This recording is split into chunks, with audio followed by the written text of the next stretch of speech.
Welcome back, y'all.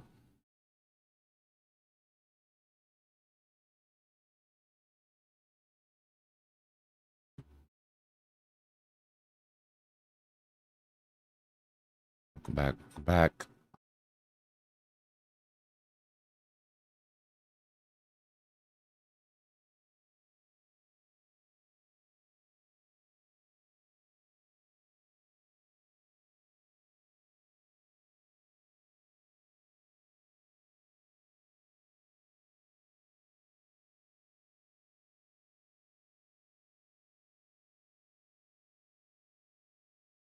Well, we came down and we hit our three targets. Bear target one, bear target two, bear target three is still down there. But CME is about to close here soon. And we are at the bottom of the range. We talked about top of the range, bottom of the range. So I don't think we move any lower, honestly. We got a little bit of time. If I was market maker, that's what I would do.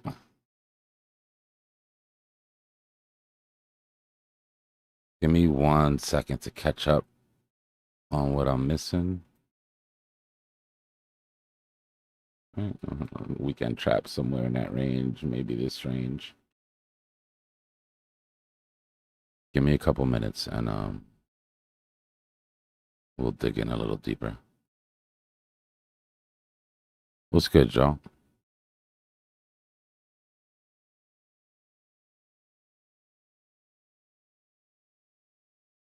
I see it, Alex. Fix your crown, King. All right, I'll be right back.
The word, family.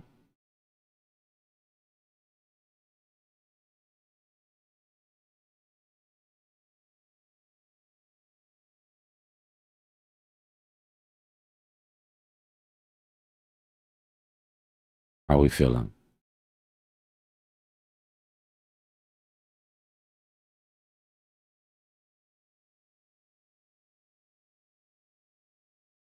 Yeah, we're getting a lot of mixed reports from China.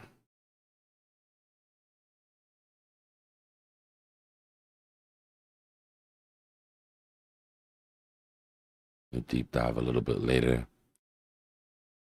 It's really hard to get it's really hard to get confirmation of any of the news. Discord, can you guys hear me? Oh, hold on. All right. Discord, we good?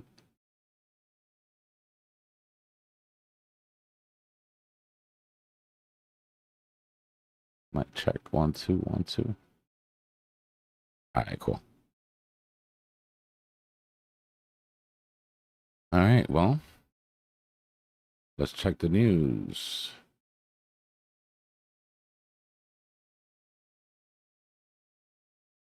No deal. At least not yet.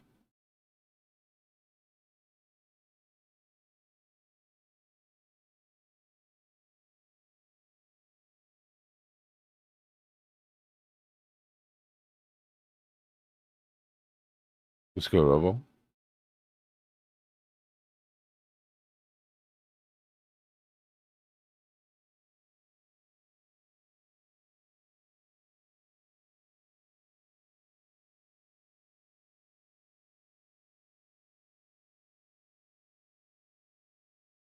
For any of y'all that happen to be new,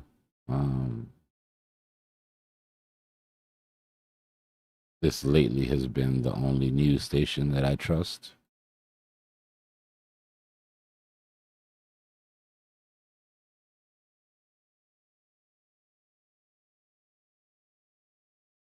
You're wondering what channel it is.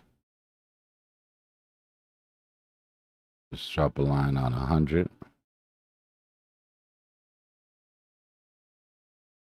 On physical and oil.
Above 100, we're still at war.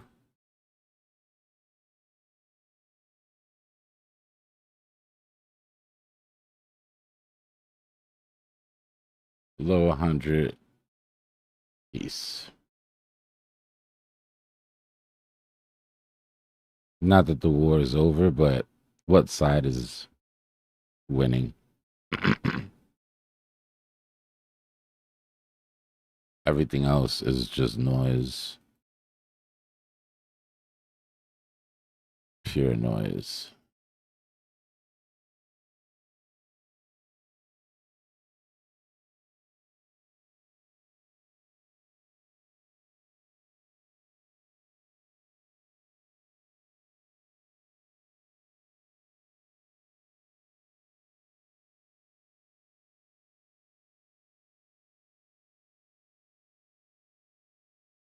This channel also lets you know what's going on with the China peace talks or the China, whatever we're calling it. What the hell are we even calling that thing? Trade talks. Please tell Iran to stop talks.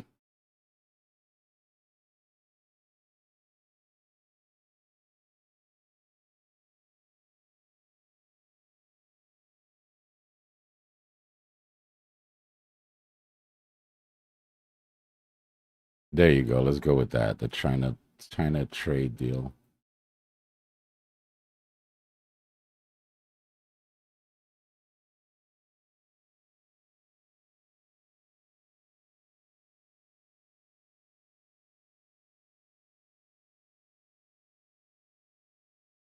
Let's see if we got anything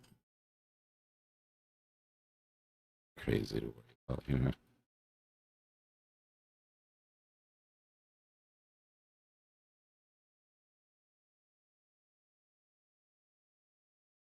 Well, ES did what we thought ES would do. If you were on when we were here and we drew this M pattern, we said if it came down within that within that value area high, you'd have to come into this big ass dip, which would bring you at least a point of control. And then if that didn't hold, bottom of the range. Beautiful, actually.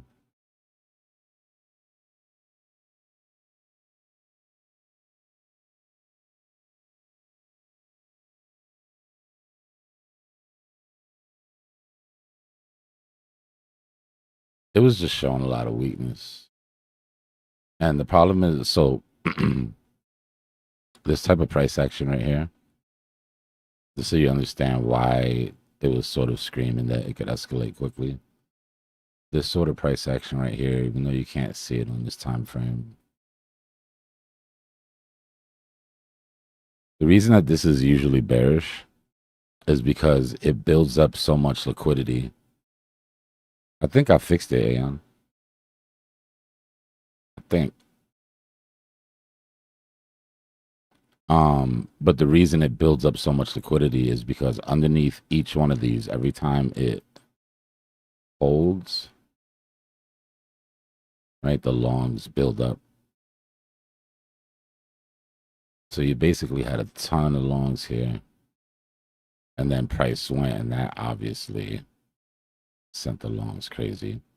But on the way back, all you had to do was break that, and then this move was going to be really quick. And then you get into this fair value gap. Right? So as soon as you lost this support, then you swept again.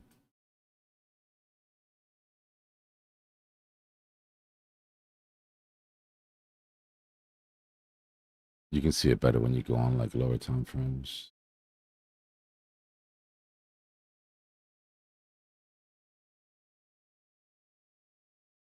Right? This sort of price action builds up tons of liquidity. And it's not just liquidations, right? I'm talking about liquidity. I'm talking about order blocks.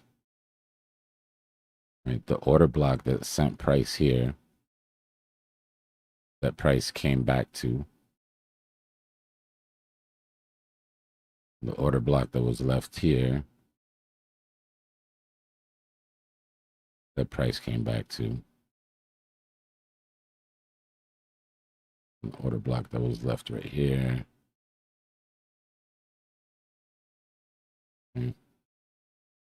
So you've got the imbalances of all those leftover orders.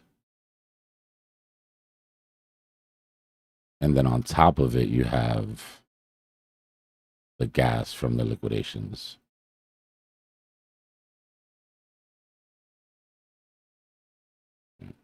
Now, the hope is that these standing orders are enough to hold the price, which they did for a minute, right? But it wasn't enough.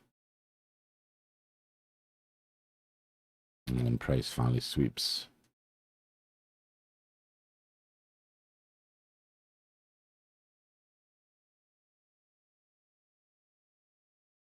But the question is this the one? Remember we talked about that retrace in liquidity. Let's go to look at our liquidity real quick. If I didn't screw this chart up.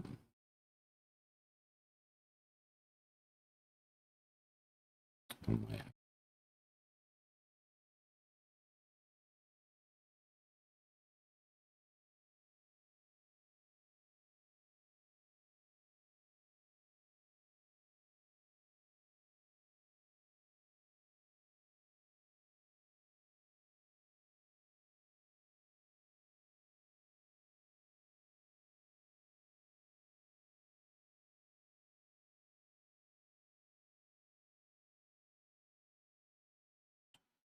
1 second.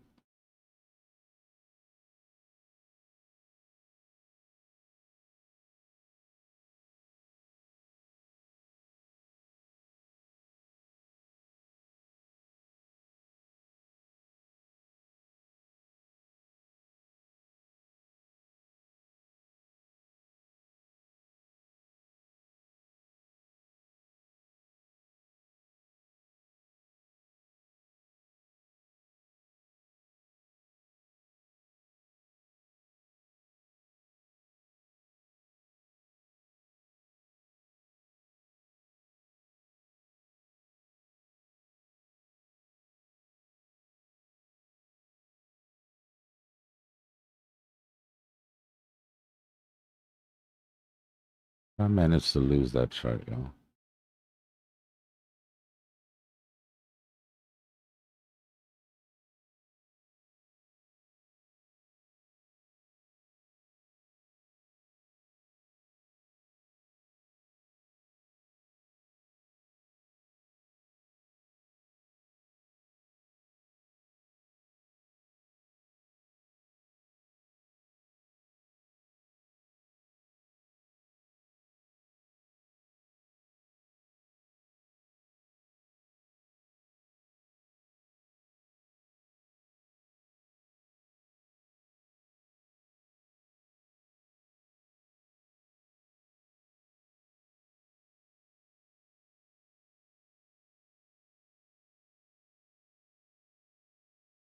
There it is.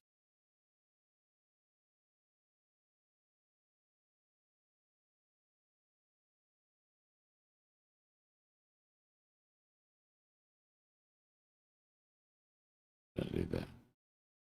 It's all good. It's not important. I'll find it later.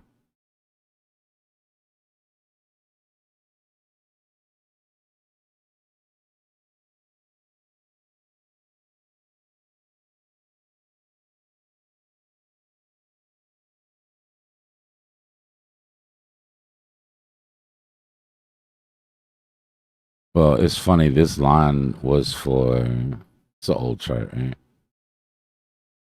This line was for this side of the chart.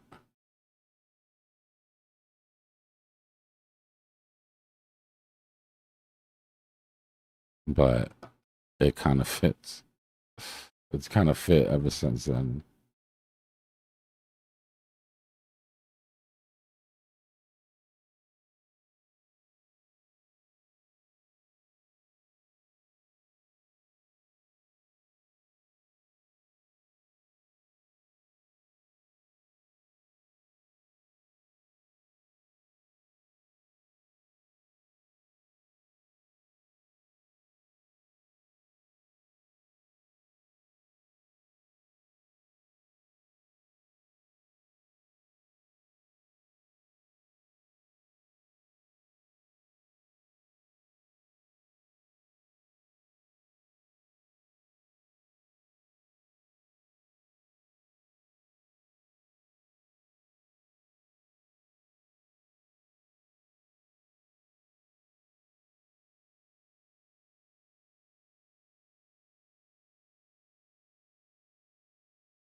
Tons of licks.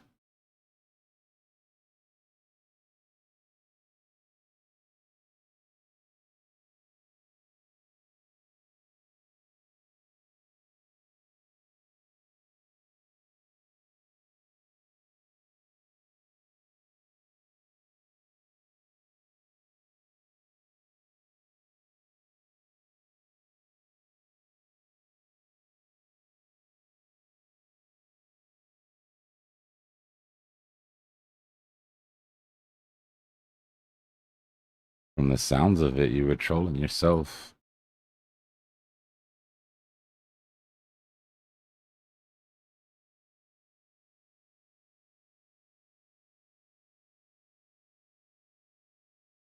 No, that M pattern hasn't invalidated.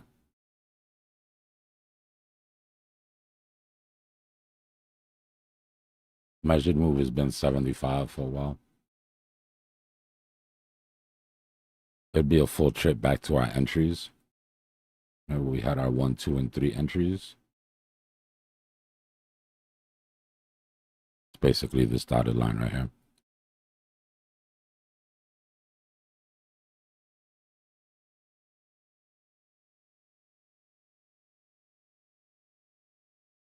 But remember what I said about this range, yo.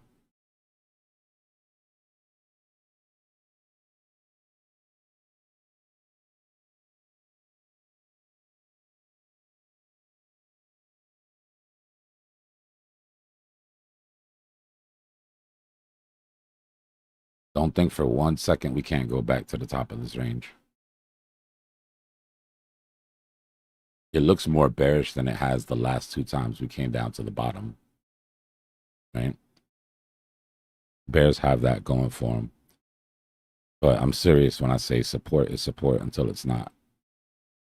Resistance is resistance until it's not.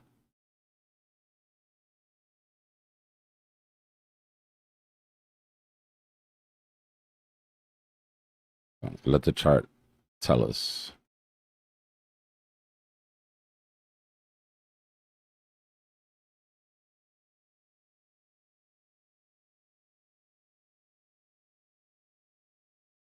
I don't expect to break this range, by the way, this weekend. It's the weekend, you know. We've got our trap longs and we've got our trap shorts. Right? The CME is about to close soon, which means we should go into a sideways range. How we come out of it, I think, is going to tell us more about what happens over the next couple of days than how we trap into it. Makes sense.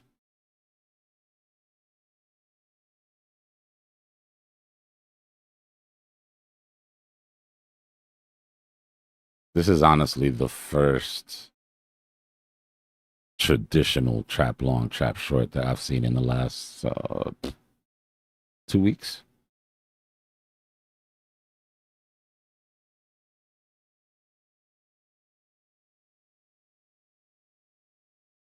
How do you play these? Right? Remember we talked about this in in our last chapter. Play these by not falling in love. 3 green hour candles on a Thursday going into Friday.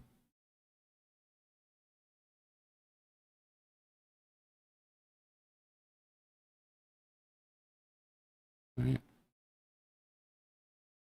Full recovery of that, plus a sweep of liquidity going into the traps. So you're longing the trap long, TPing, shorting trap short, TPing, longing into weekend trap. The sketchiest part of this is this last long. Right? You're longing with the notion that market maker will try to push price up away from the trap shorts to close CME somewhere with enough buffer, right? That makes the weekend controllable. So our next sign of market maker control or lack of control or strength will be how far he can get us away from this trap short before CME closes.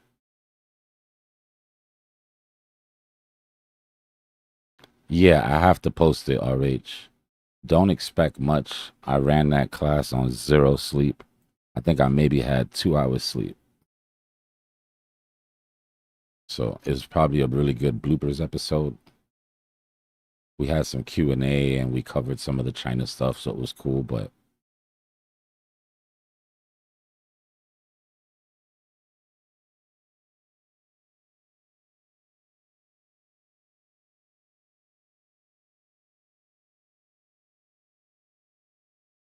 yeah, my internal clock is screwed up, y'all. My circadian rhythm is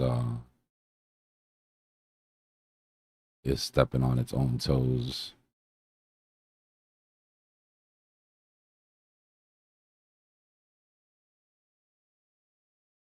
That's cool though. I'm gonna use spring break to fix all that.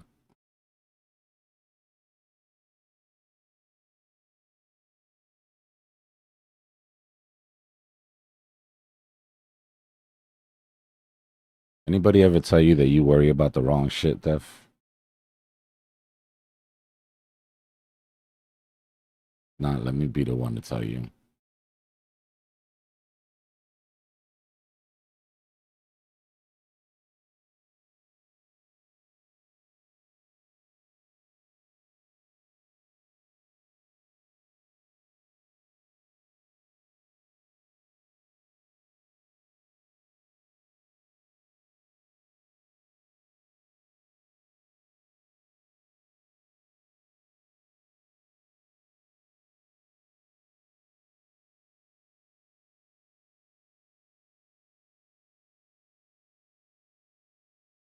It's your life, bro. You can do whatever you want. I just feel like you'd be way less stressed out if you focused on other things.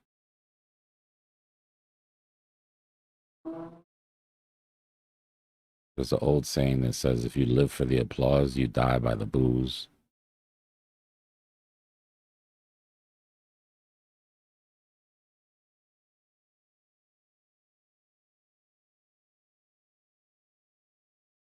I just want you to be the best high def you can be, bro. What I want for everybody here.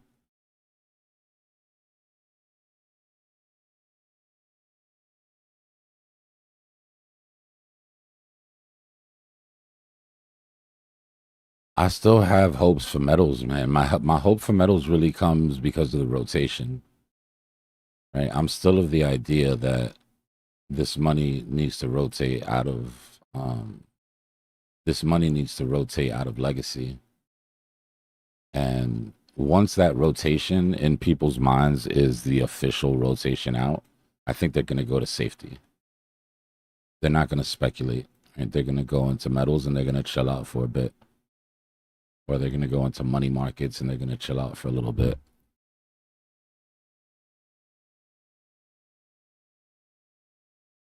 But that's obviously just my thesis. You know what I mean?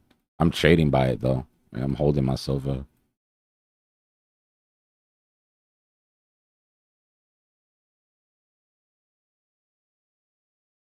I almost killed myself, H.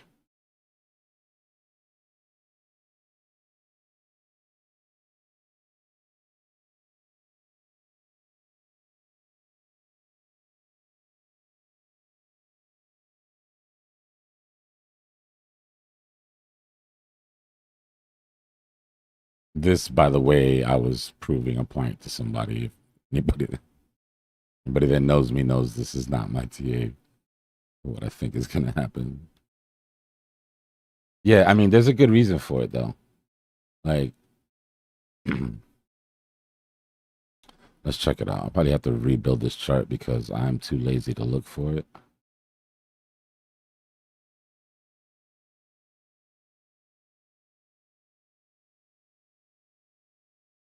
And that's fine. Sometimes we have to be okay with these things.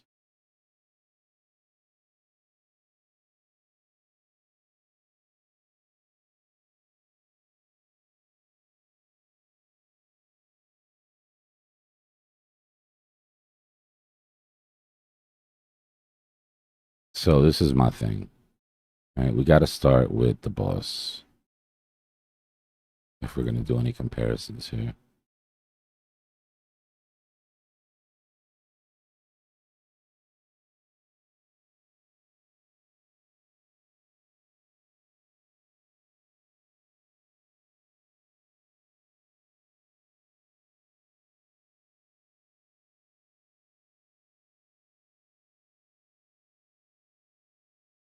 All hail.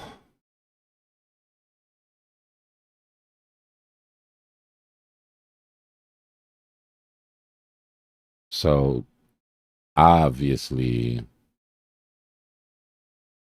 this isn't sustainable, right? Goes without saying. This is the definition of a blow off top. So the question is, where does the rotation go?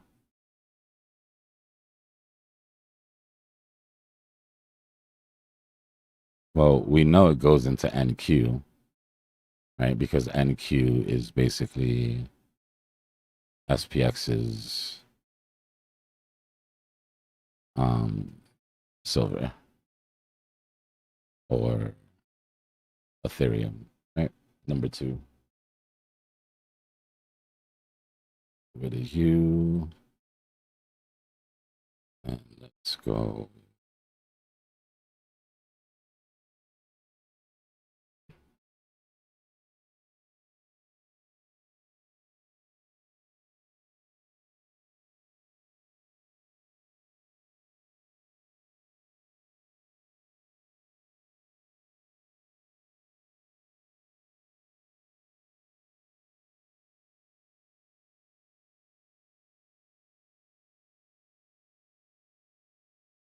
Now let's look at gold.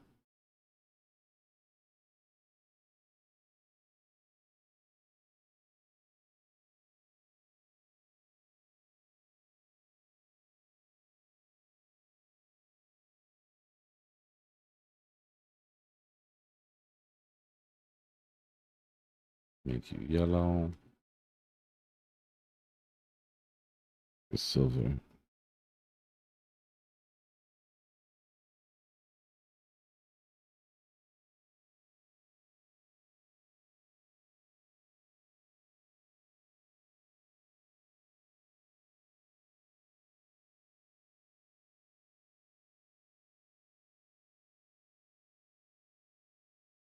Right, so let's turn this off.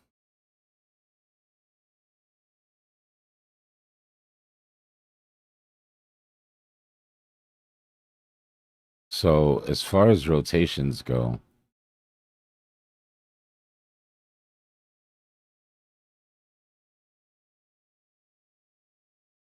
right, we can see how much of global liquidity went into.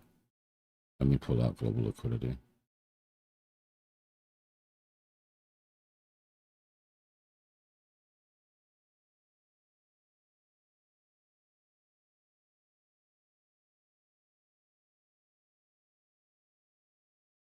We'll make this white.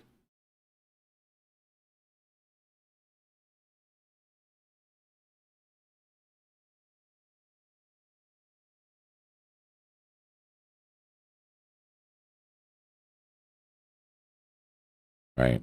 So we can see how much of global liquidity went into ES instead of gold. Right. And while we had a drop on global liquidity that both dropped gold, dropped silver, for the most part, ES kept going. It was a delayed reaction. Same on NASDAQ. So now the question is this rotation that's coming up, let's bring our offset to current day because that's the gold rotation. Remember, gold and silver on a 0-day offset to global liquidity, right? Risk assets are on a 100-day offset, which means when global liquidity takes a hit, you're going to see it in silver. You're going to see it in gold right away. But you get a delay, right? Which means we've got to drop our offset 100 days.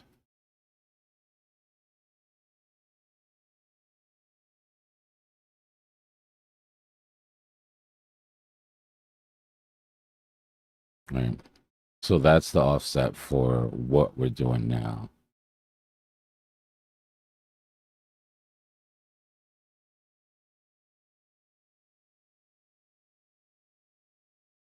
So you can see for the most part,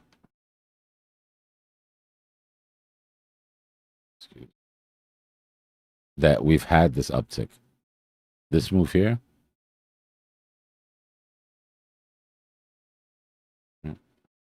this downturn is what we're looking at now.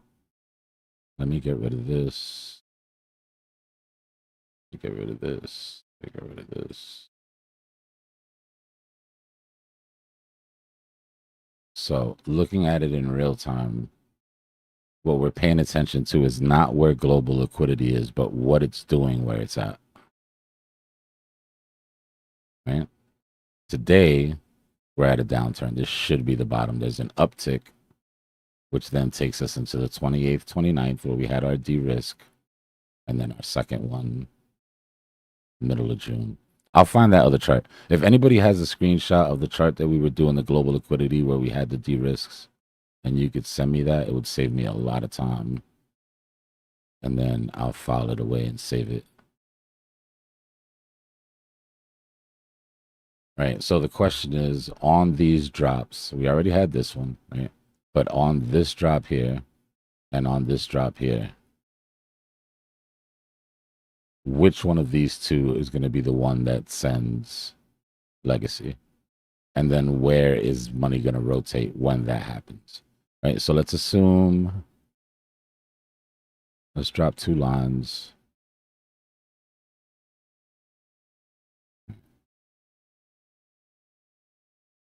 I'm going to assume that this is not the top of legacy because there's still too much euphoria. Right? So people will buy back at the bottom of this dip for this next ride up. This bit of liquidity that moves up here, that will go into legacy, in my opinion. There's still too much euphoria. Nobody's going to give up on it just yet. But this is a different story. Right? At this point, legacy could have made a new all-time high, little blow off top. And on this retracement, right, is when you start to break levels. Now, that's when we got to get smart. Because right? Where is money going to come into at that point? It's not going into NASDAQ, right? NASDAQ's way up here. It'll come into NASDAQ here, come into NASDAQ and ES for this next move, in my opinion. But at this point, where does it go into? My argument is that it goes into gold and silver. Now, Bitcoin is obviously going to get a little bit of a move, in my opinion, if NASDAQ makes a new all-time high. Let's put the Bitcoin chart.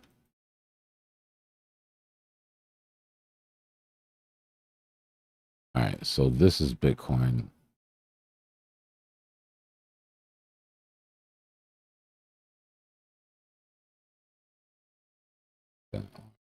Let me change this so it's not so.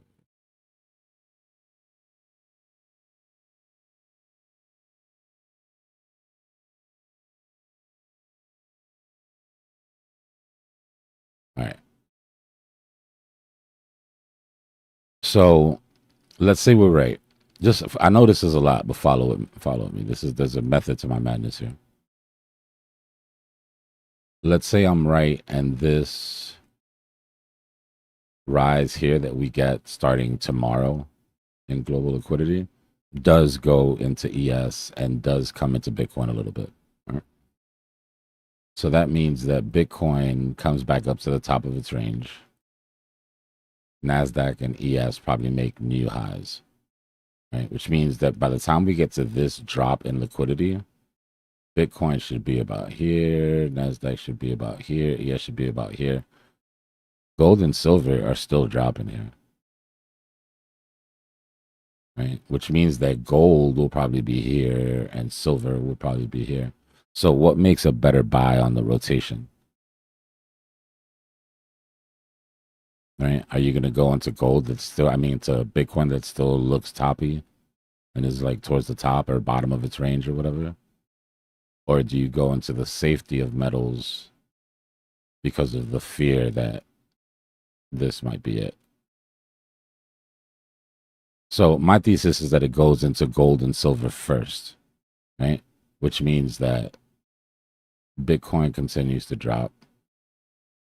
ES continues to drop. NASDAQ continues to drop. Gold and silver go up. This rotation here, things start to move down, right? That's when I think you start to get to your moves again. So that's when Bitcoin gets down to its mid-50s and starts to consolidate. That's when ES gets down to the middle of its range and starts putting in its dead cat bounce. Right? And then this rotation, in my opinion, just goes back into the winners. The bottom in my mind, I consider the bottom for Bitcoin should be October 5th, October 6th. Right? So follow with me. This TP here, or this top of liquidity when we start to range, this drop, or this drop, right, could be what get us our lows. And then what looks the best? Because at that point, gold and silver up here, ES is still up here, NASDAQ still up here, and we're all the way down here at the bottom of our cycle by time. Right? Common sense to tell you that the rotations, right, should start coming into what looks the best. And as that money drains out of ES and drains out of metals, then they drop. Bitcoin starts to climb. On Bitcoin's first big drop is where I think ES starts to get picked up at the bottoms. And then everything starts to go up together again. Us and legacy, while silver comes down for the next 10 years, while real estate comes down for the next 4 years.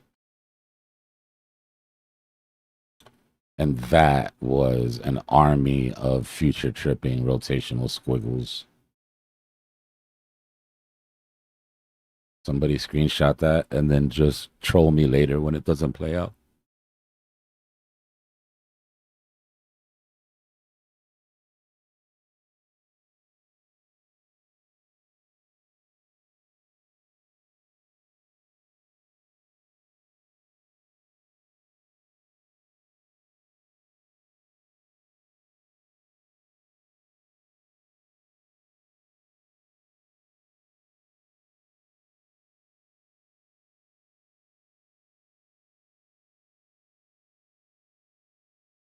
Did I lose y'all?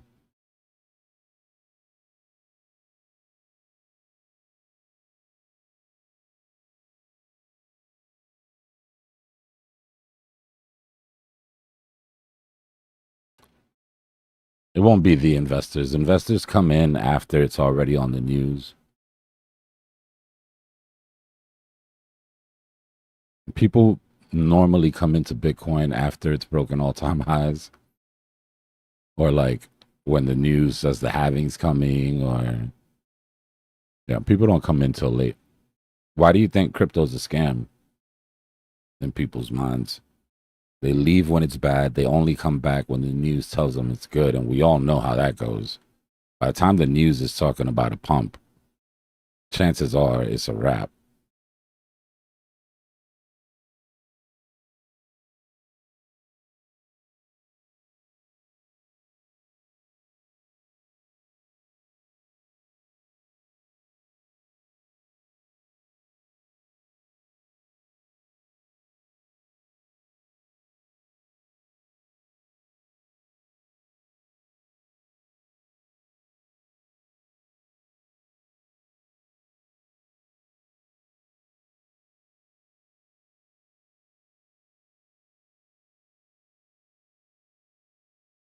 For large money, right? For big money. And when I say big money, I want to be clear. First of all, I'm not talking about smart money. Most big money is under management. So the smart doesn't matter, right? That money is being told where to go. But for most big money, and what I consider big money is big enough to where the debasement of sitting in the bank for a year is unacceptable. Right. So that money always has to move. And what I just looked at on that chart is basically all that fund managers do. Right. They look at every sector, they look at where that sector is in its rotation, and they look for the most asymmetric bets inside of those sectors.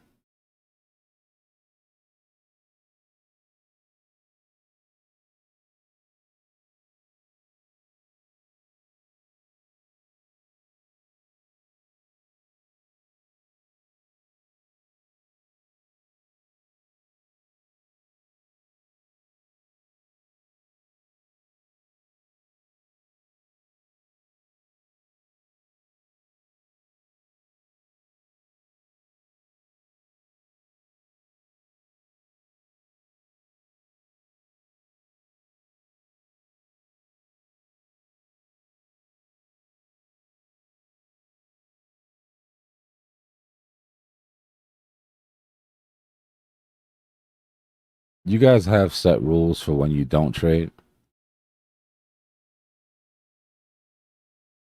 Like, what's a no trade day for you?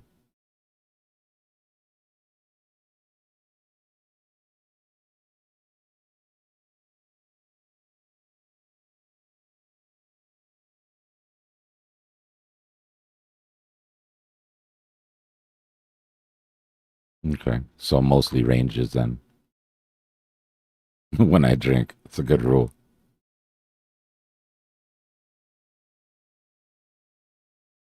I honestly think, Tool, that that's the best answer. I don't know if you were answering the question, if you're just talking about today's price action, but the best question, the best answer is weird price action.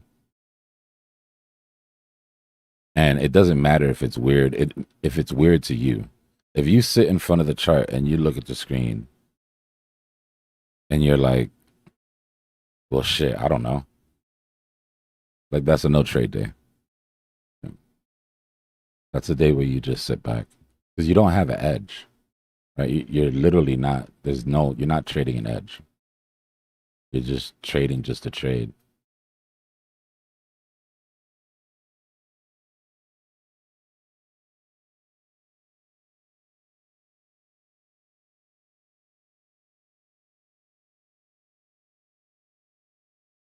Do you guys have cutoff rules?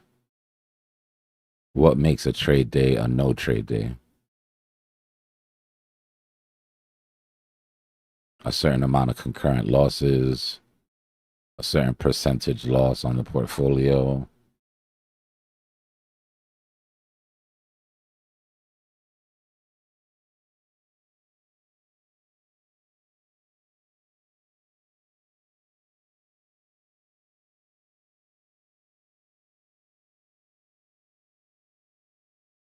Me personally, if I take 3 L's in a row, I walk away.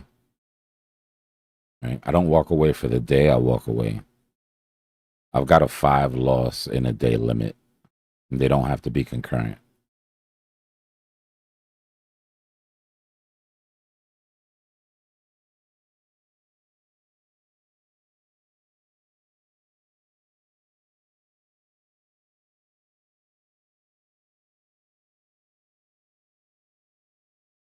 I'm just trying to I'm working on adding some things to the risk management um, chapter, and I just trying to get an idea of where everybody's heads are at currently with how deep into risk management you guys go with your rules, basically.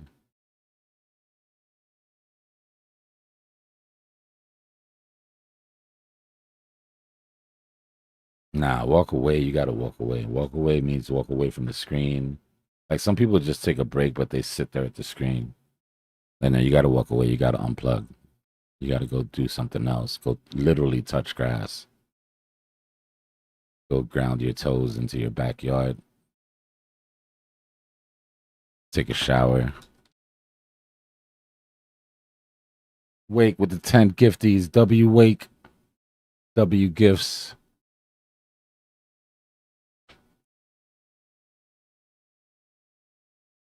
Yeah, CPI days, FOMC days, big news events, those days where everybody's sort of glued to the news for an outcome. These are all good days to chill out. And it'll change, right? As your skills go up and as your tools increase, some of your no trade days will turn into trade days. But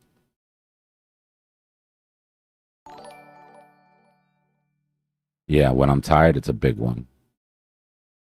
I have a cutoff for no new trades, and then I have a cutoff where I've got to exit the trade that I'm in if it's not meant to be a swing trade.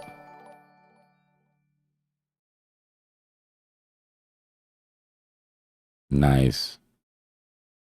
Good shit, Wake.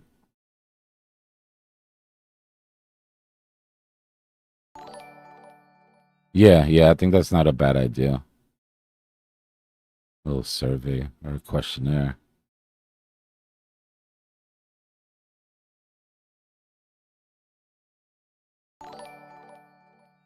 There's science behind it. You know, it takes 3 to 5 seconds for a conscious thought to form. The problem is that it takes milliseconds for instinct to kick in. Everybody, I mean, I'll prove it to you. Have you ever screwed up a trade and literally right after you did it, you said, damn, I knew what I had to do, but I couldn't do it. Like I knew I shouldn't have done that, but for some reason I just couldn't stop myself from doing it. Like I know I shouldn't have chased that. The thing is that you never let that conscious thought form in your head, right? You were moving off of fight or flight. Our ancestors, right? The way that our brains develop, the only reason that we're still here is because your ancestor could sense danger before the people around them.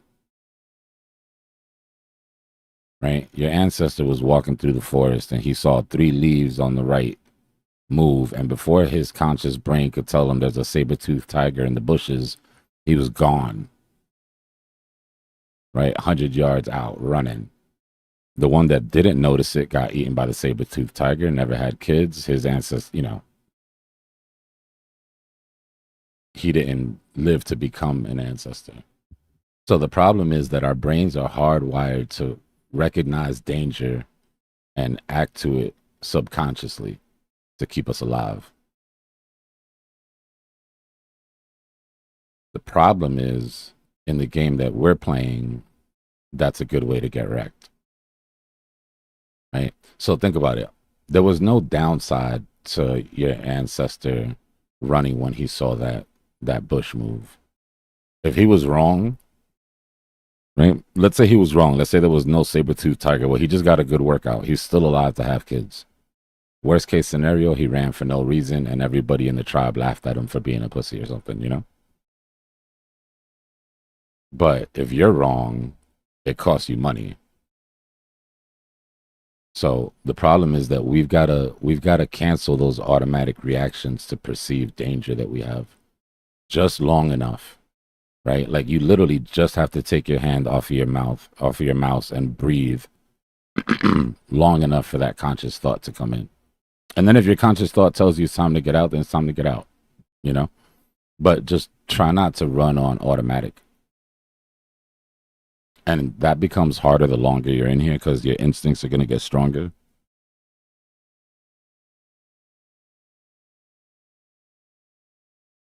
But there definitely is math to it. And it's just you're human, bro. There's nothing wrong with you.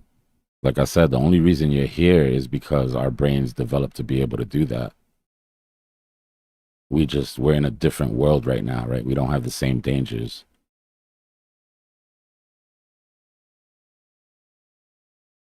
I'll give you an example. Where I grew up, you had to keep your head on a swivel. If somebody stared at you for too long, you had to address it or move because there was some like negative intentions behind it, right?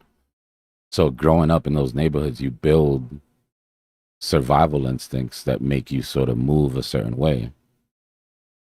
Well, when I got myself out of those neighborhoods and went around, places where people don't live under that type of threat, those same defensive mechanisms that kept me alive made me awkward. Like, oh, why are you so paranoid? Or why, you know what I mean? So you have to retrain your brain for the environment that you're in. There's nothing wrong with it, right? Your brain was wired like that for a reason. That's why you're still here. But as an adult, we have the power to regulate that type of shit. Yeah, 100% like PTSD. That's all fight or flight is. Fight or flight is really just generational PTSD from caveman times.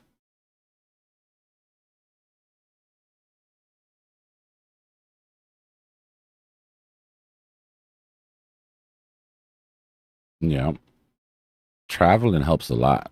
Culture shock, that type of stuff.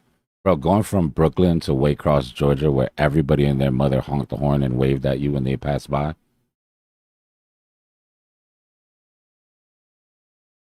Massive culture shock.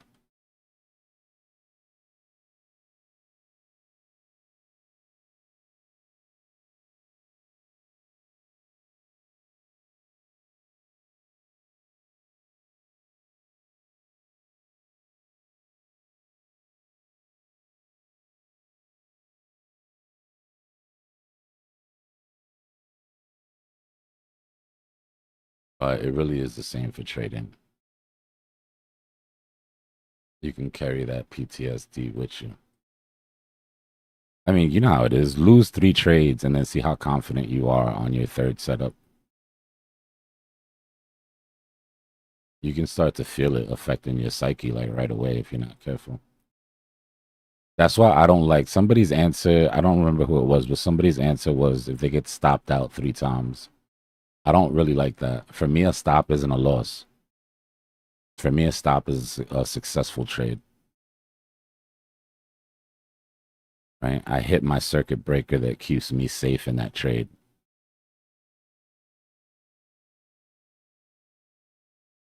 For me, turning a winning trade into a losing trade, failing to take opportunities to move my stop up into profit, those type of things, right? Breaking my rules, getting into a trade not based off a system, but just based off of instinct or something like that. Like for me, those are all losing trades.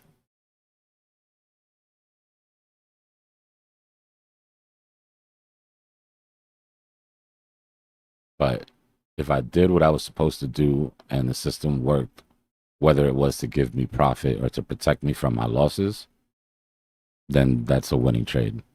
Right? It did what it was supposed to do.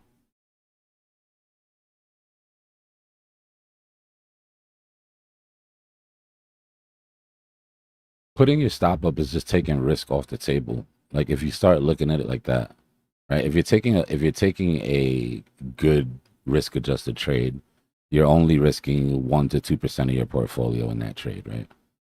If you can move your stop up once prices sort of moved, and you can protect that, or you can cut that risk to 0.5% of the portfolio, then it opens up 0.5% for you to be able to get into another trade, add to a trade. The mistake that I see people make is that they'll take a trade, they've got proper risk, right? 1% of the portfolio. And then the trade goes longer than expected, or they'll start adding to the trade, right? Without taking into consideration what their original risk was. So by the end of the trade, you're risking 5% of the portfolio on that one trade or across 3 trades. You have to remove risk off the table before you add anymore. If you want to stay within if you want to stay within the safety zone.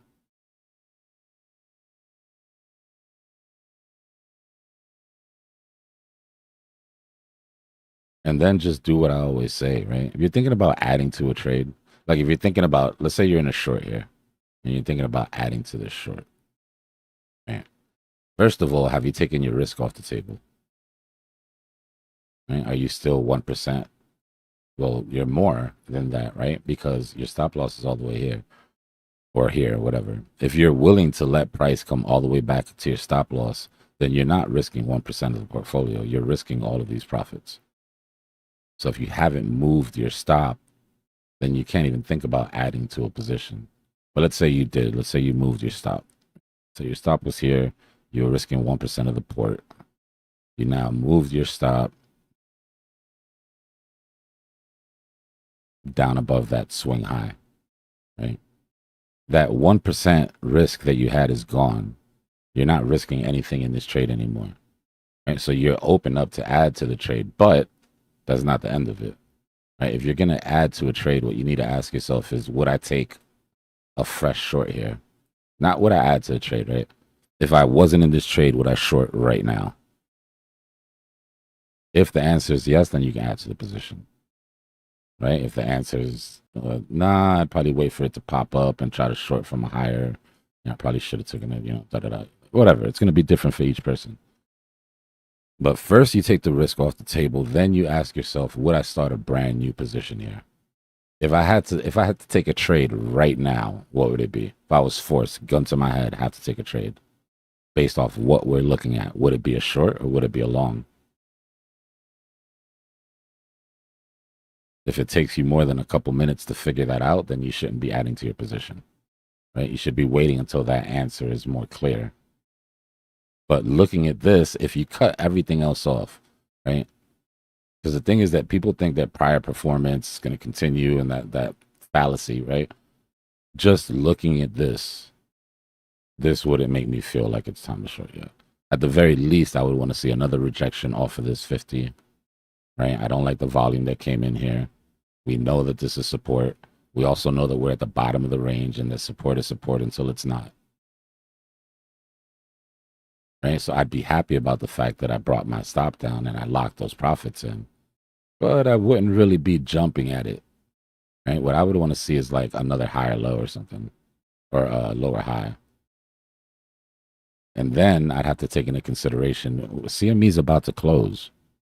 Do you want to be taking a brand new short into CME close when we know that traditionally price just kind of goes flat for half a day or a day? And then you weigh all those things out, right? But the problem is if you look at it like this,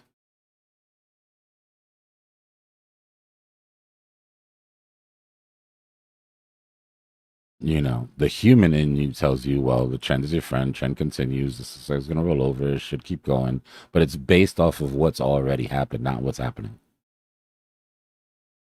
The bearishness inside this setup is here, it lives here. Not here, not yet. Right? It's actually quite the opposite. You're holding exactly in the same place that you held last time that you had a big run to the top side.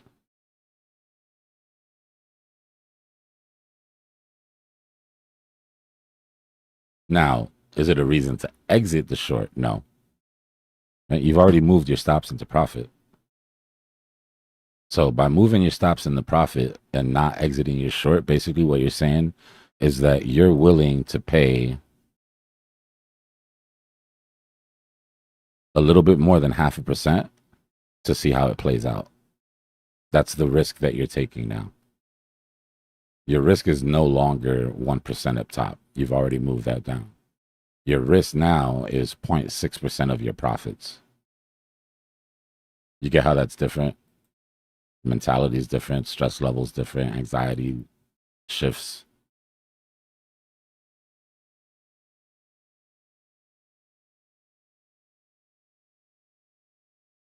And that's what lets you stay in trades longer, right? Where you're not panicking out of trades and you're giving them time to cook.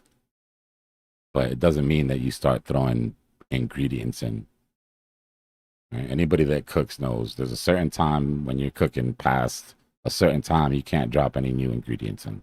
There's not enough time left for it to cook, right? Then it's going to taste like shit. And have 3 raw potatoes and a hard ass carrot.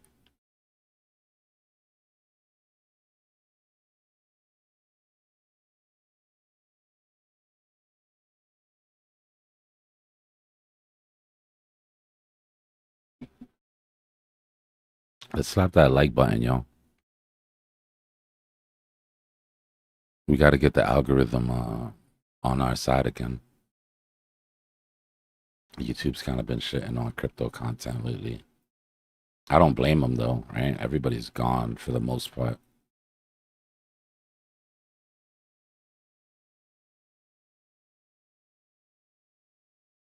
What's going on? Well,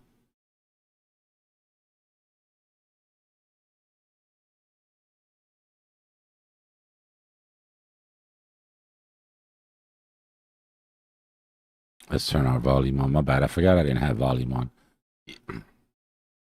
Always have your volume on. I was about to say it gets to the point where you don't need it. You'll see, but just always have your volume on. You'll know when it gets to the point that it's okay for you to not have it. But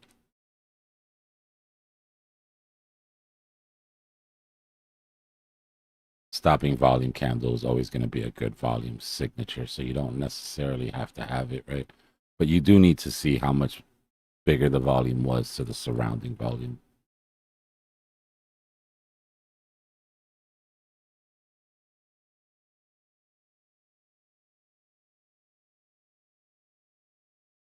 Yeah, that's what I mean, H.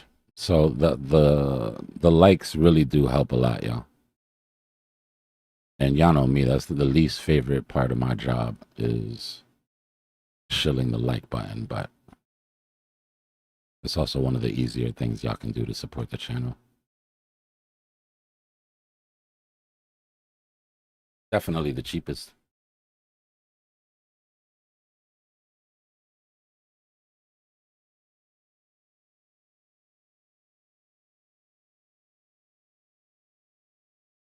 Yeah, you can take a hedge, but you got to balance your risk.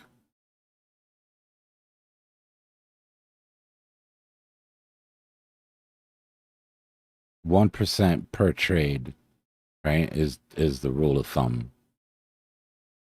2% if you want to, you really want to stretch it.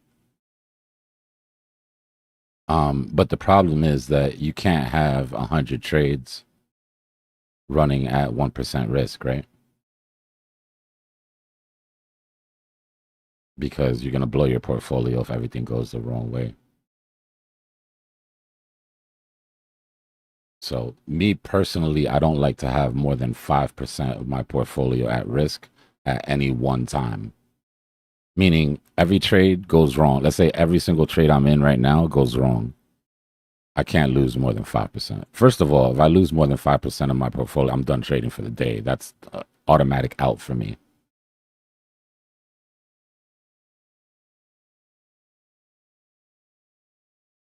Yeah, yeah. You could have 2 trades, you could have 3 trades, but you got to remember what you're risking in total.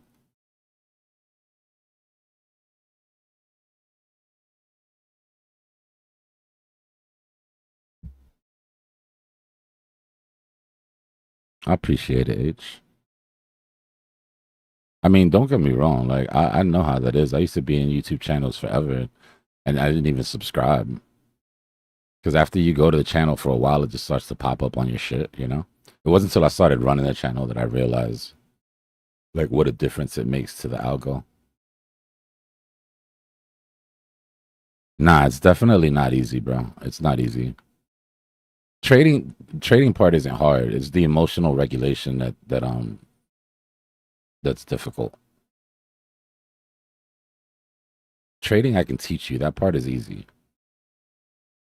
Like there's rules, you follow the rules, right? Everything means something.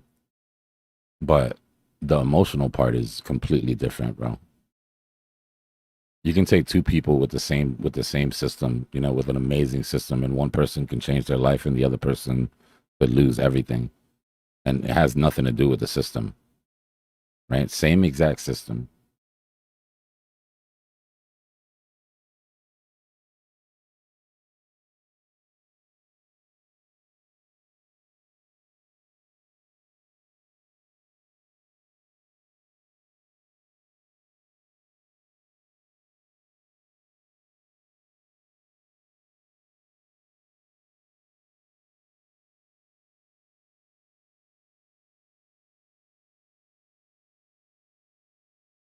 Well, we took what was a very traditional trap so far and turned it into kind of a type 1 wonky deal here, but it's fine. I mean, type 2, that's where you've got one trap long that's way away from. Actually, we probably have to bring it down.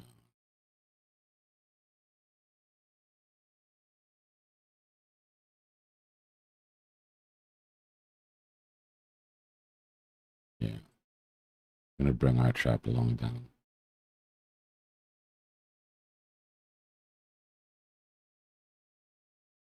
Just in case you're wondering, the reason I brought the trap long down is because of the volume signature. Right? The original trap that we thought could have been the trap, or it was for the moment, anyways. Right? Had a volume signature of about there, but it happened on Thursday. Right? Then we had our large volume spike here and took out the tops, which definitely would have trapped longs.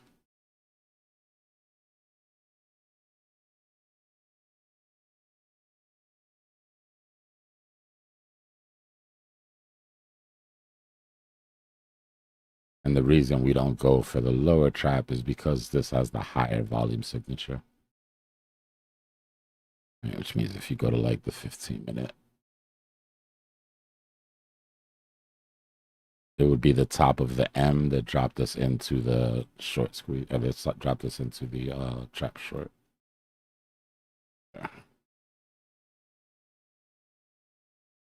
Don't don't worry if you find this part difficult because this is the most subjective part. But it really takes volume analysis, a little bit of motivation analysis, some common sense, a little bit of instinct.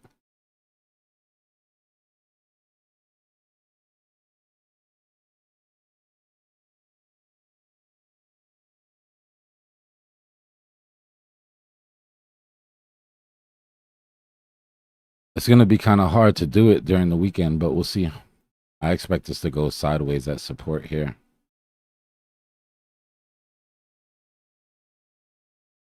But the last couple CMEs, we've had a pretty decent size move. Either way, mean reversion back up to the top gives us that W pattern. But you know how I feel about patterns on the weekend. With CME closing where it is, kind of just looking at this range. Let me get rid of that.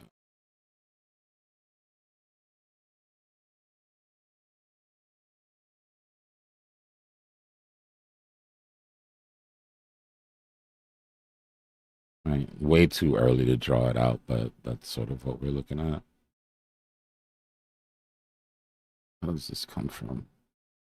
Oh, right. We know that that's the bottom of the range. We don't need the range there, right? We know that this is the bottom of our range.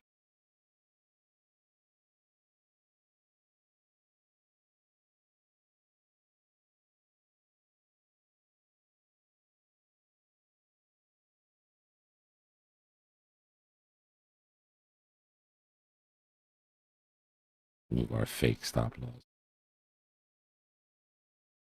Again, still too early. We'll draw this out as it builds, but just to give you an idea.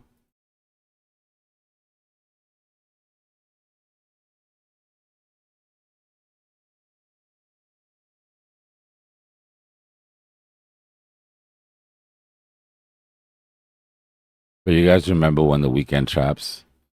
It was so long ago. It sounds like it when we say it, but you guys remember when the weekend traps were so predictable that you could literally just walk away the second CME closed? Like literally, you could just walk away and spend 48 hours with the family.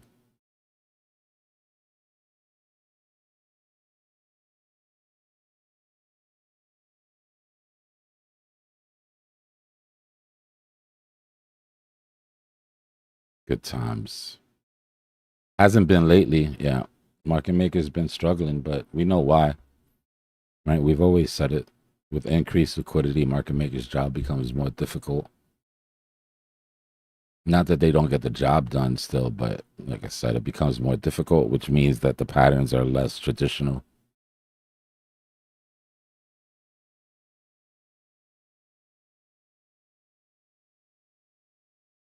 It'll be back, watch. We're about to go into a very low liquidity environment, in my opinion. Remember what happened? We went to war, money had nowhere to go. Gold and silver were literally at the bottom of a very current manipulation. The bond market is the worst it's been since the 50s.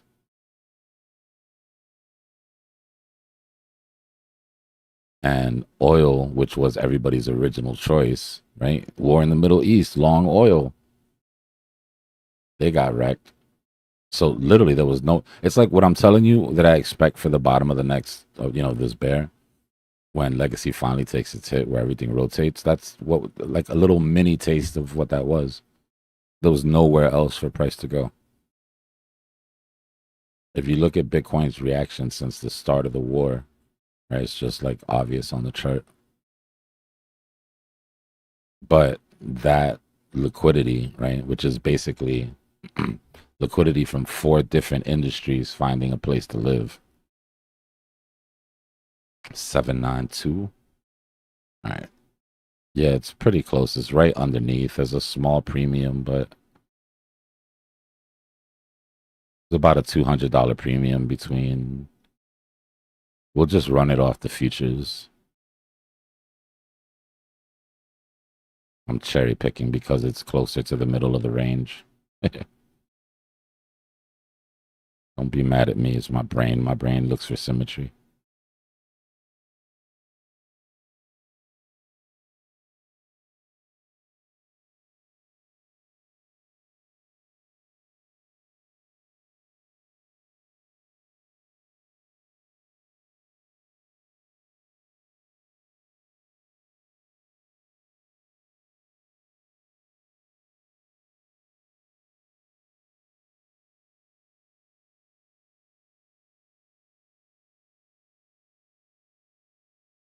Mm, mm, mm, mm, mm, mm.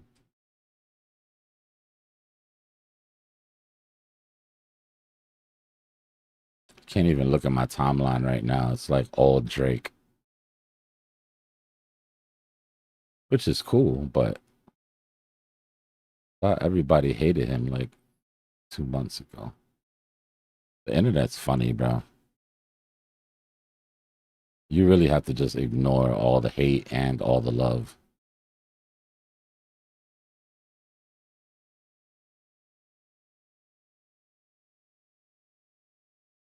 Yeah, yeah, no, I heard. I heard. He's talking a little bit too much about crypto for my liking.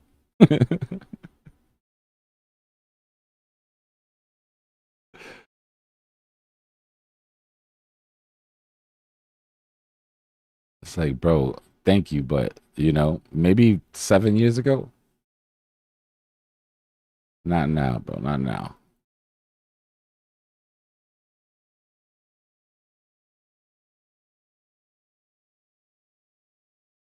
That was one hell of a rollout, though. As far as marketing goes, it just shows how susceptible people are to that type of shit, though. Hype building.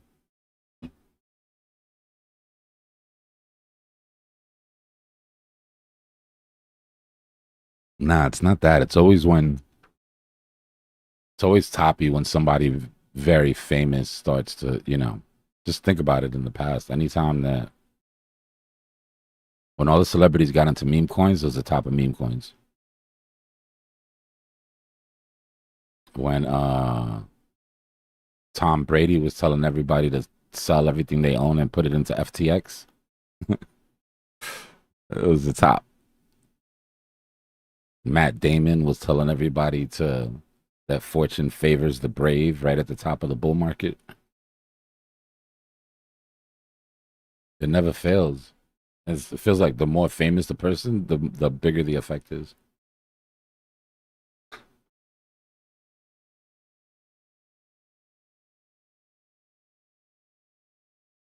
I do have some respect for Brady though. He's a complete dumbass, but at least he's a man of his word because he put every dollar that they gave him to promote FTX into FTX and his own money. He got wrecked. But you got to respect someone that's telling you to do something and then they do the same thing, even if it was a dumb idea, right? At least he wasn't being intellectually dishonest. I don't know how much money Matt Damon put into crypto.com when he was, you know what I mean, floating around the moon telling everybody they're about to get rich. Yeah, exactly.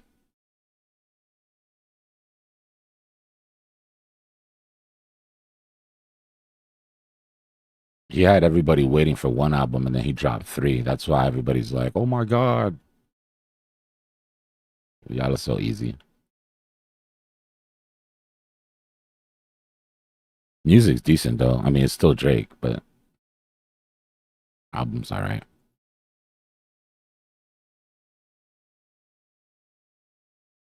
Yeah, remember, bro, in his little spacesuit, he's just floating around the moon.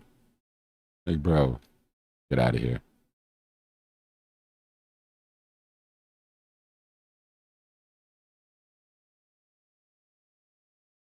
Or when Elon went on Saturday Night Live. Bro, there's just so many, there's just so many countless examples.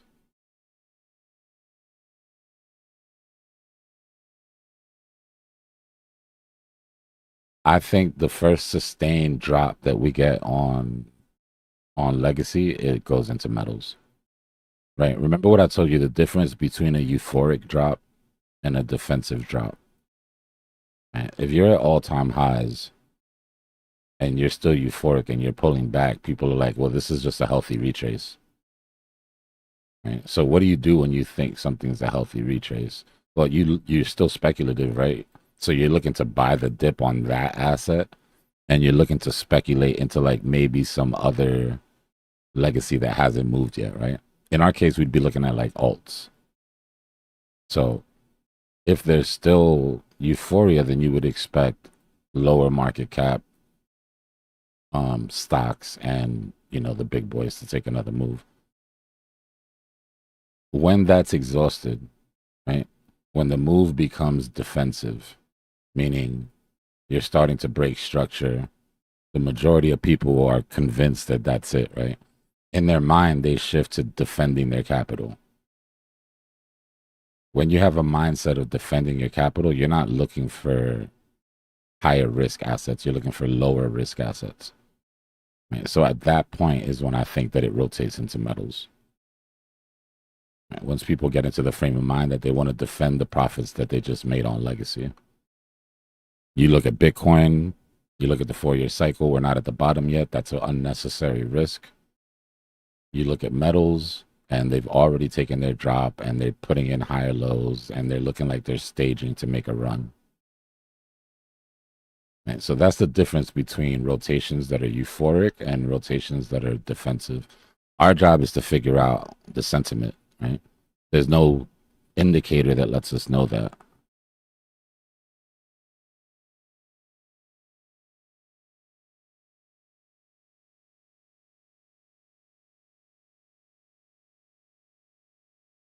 Unfortunately, there really is no way but hours of research, the sentiment, going into Twitter, seeing what people are saying. And that's the one thing that AI is really not good with. Because reading human sentiment out of words is really hard for AI to do. You can scroll down a comment list and you could tell right away, right? You're like, oh shit, everybody's being sarcastic, everybody's, But for AI, it's difficult. So there's no way to get around that. You should have a list of projects that you're in, and you should have those projects Twitters, the project managers Twitters, the devs, and you should be surfing those when you do your research. Right? I'm in this coin. I like this coin. I think it's going up. What does everybody else think? Are the Twitter comments full of where dev, when rocket, when moon, or is everybody in there trolling each other? There's a lot of people who only trade on they're fundamental, right? You can either trade on technicals, or you can trade on fundamentals, or you can trade on sentiment. I trade on all three. I like to consider myself a 360-degree full Cypher trader. Now, do some of them take precedence over others at times? Yeah, 100%. Right? During this bull run, fundamentals didn't matter for shit. People come and be like, bro, this coin is gonna do this. It's like, cool. I'm already bored, bro. Like I fell asleep listening to the 5 minutes you explained what it was doing. I took 3 naps. People didn't care, bro. People wanted to run into shit that was hype, or run into shit that had flow, that had money flow. Nobody was speculating on utility. And most of that is because ETH underperformed. When ETH performs well, everybody starts talking about the future of crypto. Oh, the blockchains and this and that, it's going to change this. And if ETH isn't performing, and ETH is like the mother of utility coins or whatever, right? If ETH isn't performing, you're really not going to get, you're only going to get moves based off individual projects' hype for the most part. Everybody forgets about utility until ETH has its run. When ETH has its run, people are like, oh shit, that's right. Crypto's the future. And then they start looking for Web 2 alternatives and Web 3, which is what you should do when you're picking portfolios, right? If we're switching from a Web 2 to a Web 3 world, everything that's provided in Web 2 is going to need to be provided in Web 3. You find those gaps in Web 3, you find the leaders, you find the ones that have the biggest competitive moats around them, right? And you bet on them being the company that's going to provide that service on chain. That's probably the first mistake that new people make, is that they look at all these coins as what's going to make the best currency. And like, I get it, right? Like, it's all called cryptocurrency. I understand. But that doesn't mean that we compare them against each other to see what makes the best dollar. These are businesses for the most part. Unregistered securities. Sorry, I didn't check to see if the SEC was here. But unregistered securities that are looking for crowd-funded VC. Right? I have an idea. This is what we want to do. If you believe in me, you give me your money. If I get enough money, I build it. 9 times out of 10, like 90% of the crypto projects, that's how it works. Especially if you're talking about gaming or AI, right? If it's a brand new gaming or brand new AI company, they haven't even built out what they're trying to build out yet. It's exactly what it is. Yeah. Like a Kickstarter. When you have enough, I mean, if your bag is big enough, that's great, bro. Be an angel investor, you know? Like, I love this team. You guys have an amazing idea. I want to support you. That's cool. Right? But just talk to people in VC.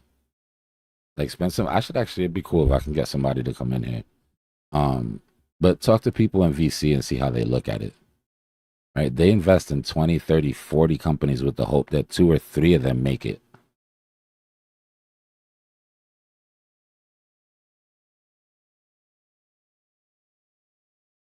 Yeah. Revenue, guys. Revenue. You want to know the cheat code for the next bull market? It's going to be revenue. Projects that actually have revenue, that are making money, not future promises, not, what we're going to do. What'd you make last month? Because remember, institutions are here and they're going to start playing the game. That's how they judge stocks, right? You go to stocks, you figure out what their price to earnings ratio is, you figure out what their liabilities are. There's math that's done. Crypto still works a lot on feelings for most people. Feel like this is a good project. That sounds like a good project.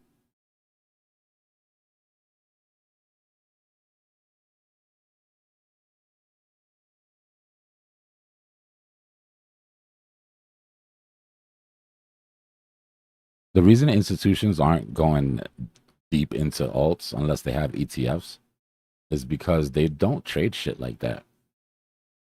For an institution to okay money going into a coin, that shit has to pass a board. First thing the board's going to ask is what does their revenue look like in the last 3 quarters? The end of the conversation for 80% of the coins. That's it. That's as far as it goes. Is there yield? Right? What's the value add here?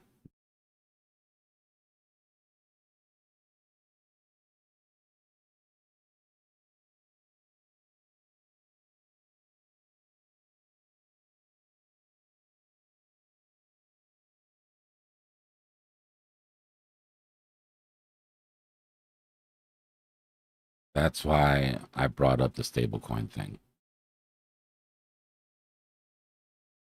If I'm right about what's going to happen with stables, um, and honestly, it's a little weird situation because we're not really used to rooting for, well, not rooting for things, but we're not really used to expecting things to happen in crypto, but having the backing of a government, the U.S. government behind it. Right? Like this has to work for the U.S. If we're losing grip on the petrodollar, this stablecoin dollar has to work, right? Which means that you can expect the full power and strength of the U.S. government when it comes to regulations and stuff like that to make it happen. So if that's the case, then how can we ignore the rails? You can't ignore the rails. Obviously, we can't buy stables and just, eat off yield because they're going to destroy that. But the rails that they run on, right? The rails that they run on are the ones that are going to bring the transactions and are going to bring the fees and are going to bring the investments. Because, like I said, that's the revenue, right? So that's going to bring the investments from the institutions. And right now, the 4 best, or how we say BEST, are BNB, Ethereum, Solana, and Tron. To this date, that changes. It changes, but right now there's no fight in the numbers. When that board sits down and says, hey, we want to invest in the stablecoin rails, and they get those papers dropped in front of them, those are the 4 coins they're going to be looking at.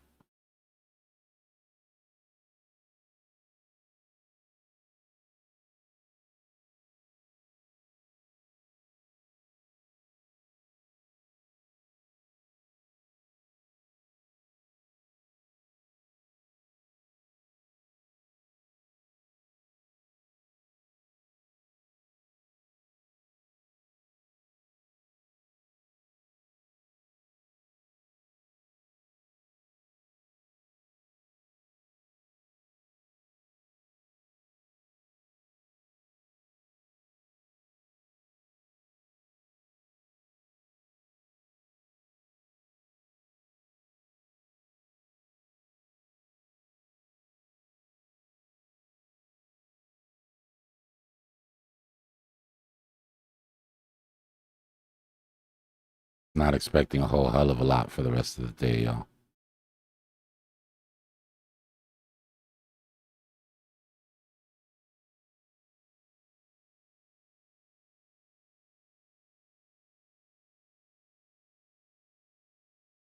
Pretty interesting. If I'm right about my thesis, I don't know if you guys were here, and it's a lot to go into right now. I will, though. I'm going to do a full cycle thing soon. But for those that do remember this chart, right? The overlays in the first couple cycles that played out exactly versus what happened this time when institutions came in. So if I'm right, and they learned their lesson about doing this shit,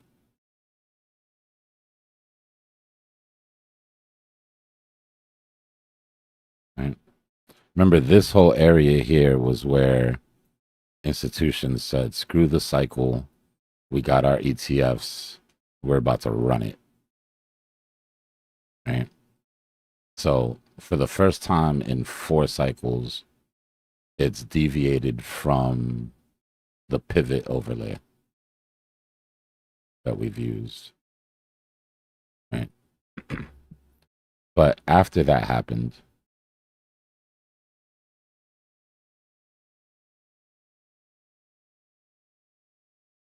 hold on. After this happened, right? This was where the disrespect started at the dead cat bounce. Right? Traditionally, you're supposed to have your secondary scare. Right? The secondary scare would have brought us back down to the top of this range. And then we would have continued and put in an all-time high after the halving, not before. So they broke 2 rules, right? They pushed past the secondary scare and they hit all-time high before the halving. Right? These are the rules that miners and whales have kept true through all of Bitcoin. But then what happened? Right? We had an anomaly at that point. To me, that's evidence that powers that be, old school miners, the Bitcoin gods, quote unquote, stepped in. Right? They gave us the longest consolidation in Bitcoin history. And more importantly, they didn't end the consolidation until Bitcoin came all the way back down to that dead cat bounce that we skipped. Right? So how I see that was a big slap on the wrist. You guys don't run shit here. Right? You guys are guests in this house. This runs off something bigger than anything that you can just throw liquidity at. And when they fell in line, right, when they finally stopped fighting, then it continued on the path it was supposed to. That makes sense? Everybody's playing the game. Institutions got cute, got smacked down. Everybody's playing the game again. So if this lesson was learned and isn't going to repeat, then it's going to be interesting because what we'll be able to do for the next run is take our overlay from this bull market and place it at the bottom of where we bottom out at. This is BLX. Remember, the only reason we're still up, just in case anybody's wondering why Bitcoin's still at 108, this chart doesn't work anymore. They stopped providing information for BLX. So obviously we're already down here, right? But let's say I'm right. And let's say price goes to that 800, I mean that 40 or whatever, 50, 48-ish. Once we match the price action, because remember what's important is the pivots, right? So after our first two pivots at the bottom of this bear, we'll be able to set the scale, right? And once the scale is set, then if it works the way it's supposed to, or the way it has been, then what that'll do is that'll give us our major pivots, not the exact moves. This isn't the type of shit that you follow, you know, this is the type of shit that's followed by pivots. Just because it took 1 day or 2 days to get to one pivot or two pivots, it could take 3 months during the next cycle to get to those same pivots. Right? So it's not time based, it's price level based. And then we would do that. And we would watch those major pivots. And I know that there's people that are listening to this right now and they're like, Dbloc's lost his ever loving mind. But I also know that there's people that were here during the last bull market and saw us run the top of this market because of it. Right? We haven't paid attention to it too much during this run because it went off. It shifted. But it is interesting to see that it fell back in line at the top.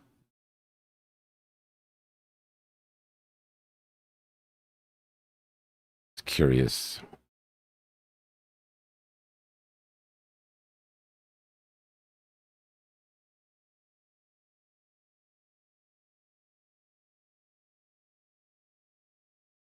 I don't think it was ever going to end any different, bro. China has too much leverage in this meeting. I think that they literally took them over there to get cooked. I think Trump knew very well that they weren't going to get all their ass and they were going to have to give more than they got, and he doesn't care because we need China to do something about Iran. And he probably had that conversation with him and everything, bro. He's probably like, look, y'all are going to have to give. I don't know how to break it to you, but y'all are going to have to give whatever they want.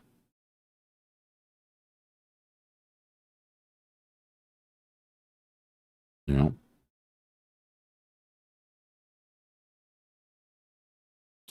I'm gonna go eat in a bit and then I'm gonna do a full breakdown of all the information we have so far. We'll cover what they asked for, what they got, what they gave, who won, who lost.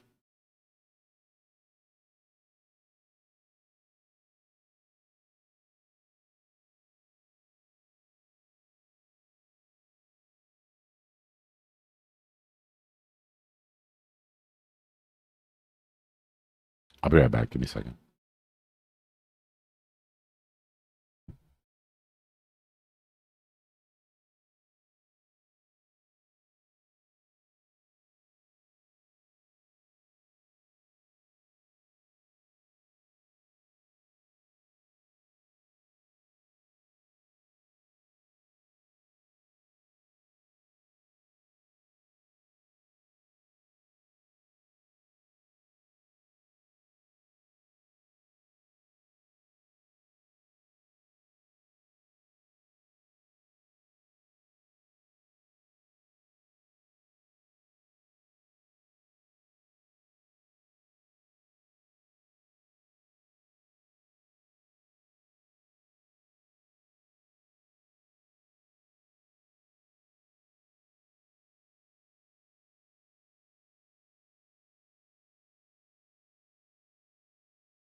If you don't understand one of the weekend traps that we went through, let me know and I'll explain it. But if I say a trap played out, it's because it played out. I don't tend to lie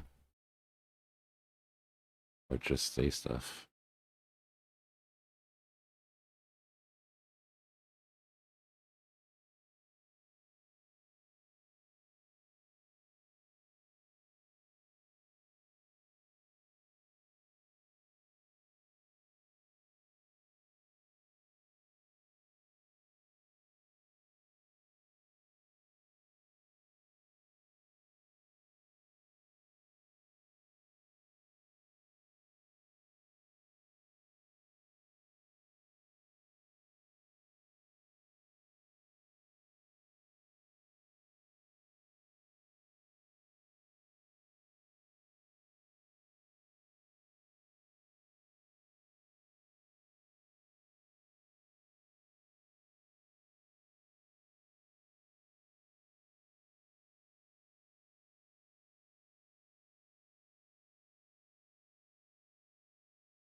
I would love to trap lower here though. That would make it more textbook trap. I hate type 2s where a trap is super close to the range.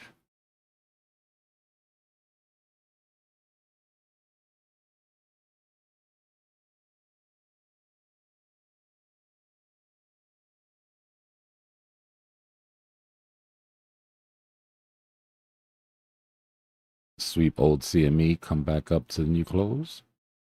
Anybody?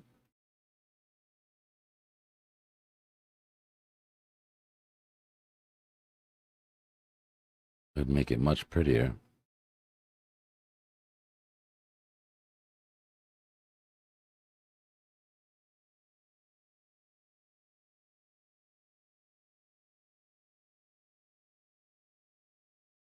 Looking at our macro resistances and supports that we drew out, we are at one of the bearish targets that bulls don't want to get underneath, if at all possible.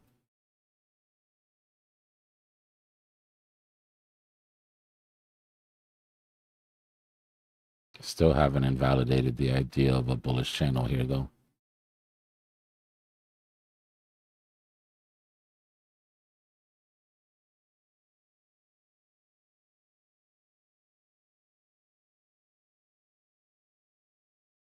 So that's the bull in the room, the bullish elephant in the room. Excuse me. And remember, we have that uptick in global liquidity also around the corner.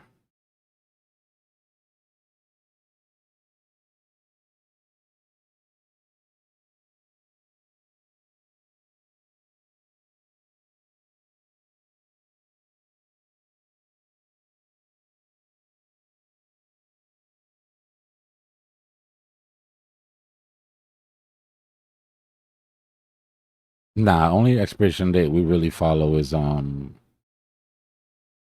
Monday for the false move, and by Thursday night, if you haven't gotten your midweek reversal, you're not getting it.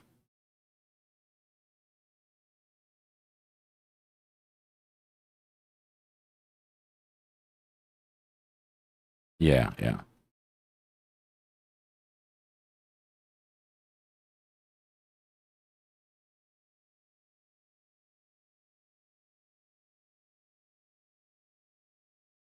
My bear target 3 would make a great trap short, but that would have to give us a higher volume signature.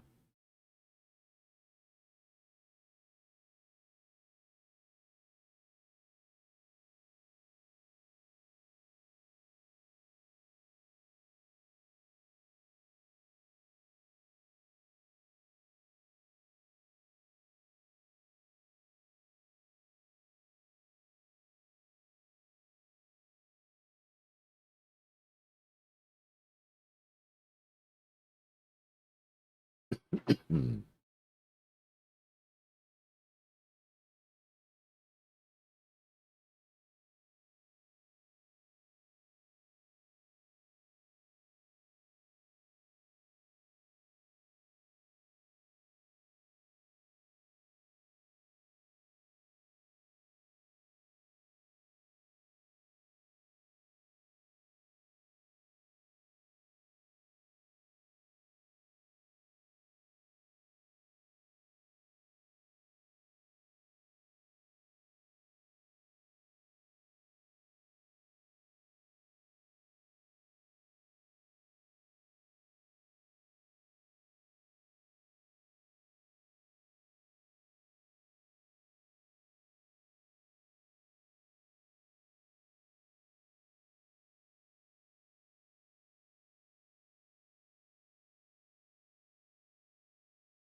If you had to give it a number from 1 to 10, or from 0 to 10, right? Just between us, between family. We listen, but we don't judge. What level of anxiety do you trade under on a regular, like, average?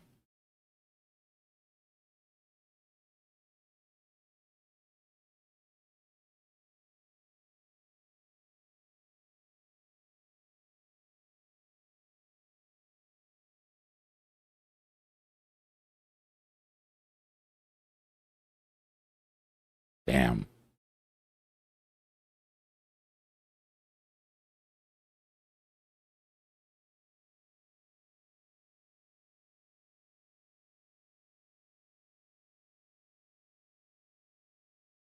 Anybody whose answer was more than 5, if you look at it honestly, how much of it comes from positioning, sizing, risking too much, or too much in the trade?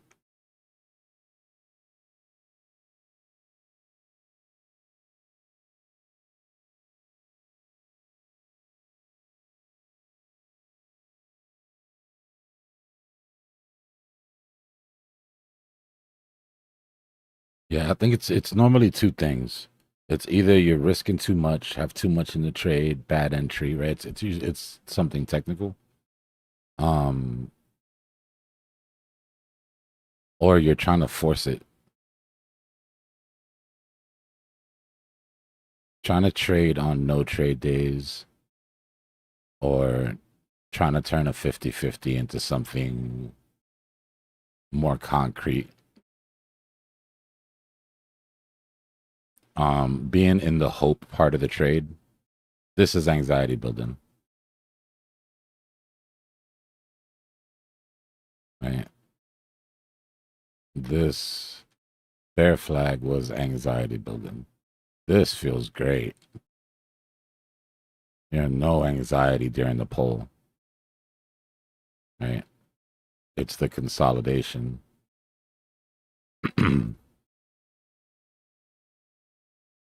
Right, that brings the anxiety, right? It's that W that turns into an M, that turns into a bull flag or a bear flag or a. I try to avoid those parts of the trade. I'm in it for the impulse, right? You load up in the patterns and then you're in it for the impulse. This is when stress starts to build up again. At this point, I'm out of the trade. I'm looking for a re-entry of some sort. But I think the amount of time that people spend sideways has a lot to do with the amount of anxiety that you trade under on a regular basis.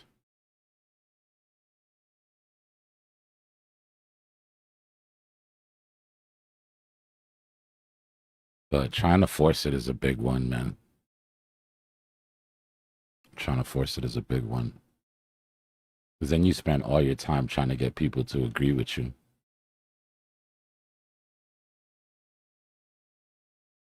So that you could be a little bit more confident. And then that's when all that sort of bad feelings comes up, right? You don't know what you're talking about. It's going here, it's going there. Bears versus Bulls.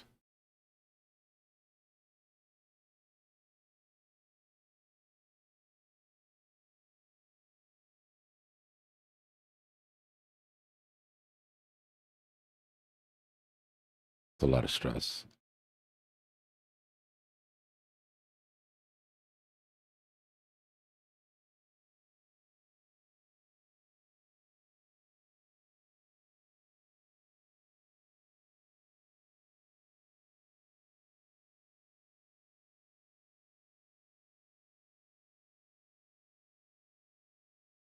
Yeah. Yeah. I think a lot of it comes from the fear of reopening a new trade or the fear of closing a successful trade. To some people, feels like the end of a success. Does that make sense? Like if you're in a successful trade, you're succeeding. If you took profit, that success is over. Now you run the chance of failing. As long as you're in that successful trade, you're a winner. Like it's that sort of mentality.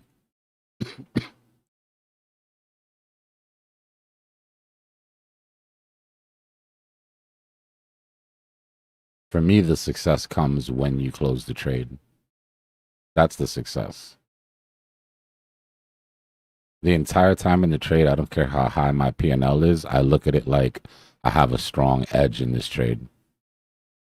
I haven't won anything yet, right? But my edge has increased in this trade dramatically. And then the goal is to take the sharpest point of the knife, right? You take the trade when your edge is at its highest before it starts to dull.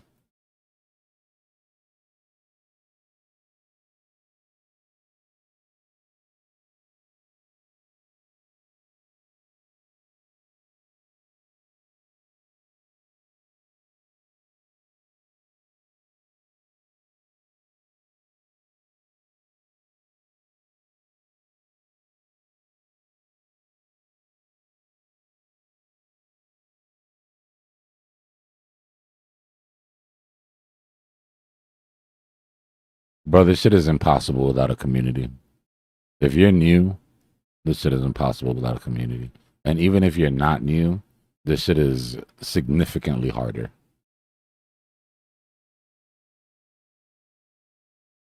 100%. And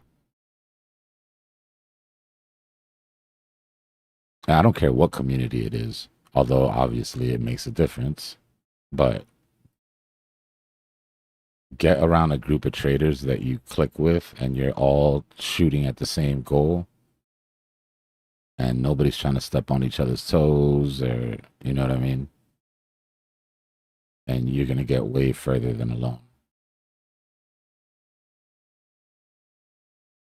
If the whole point is for you to learn, right? If you're really there to learn and if you're open to it.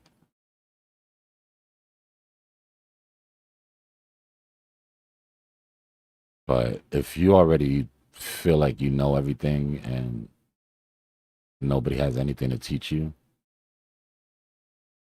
then just instead of staying in that group and, let me show everybody how much I know, I suggest you go find a group where you're not the smartest person in the room, where you can actually learn something, because the learning literally never stops.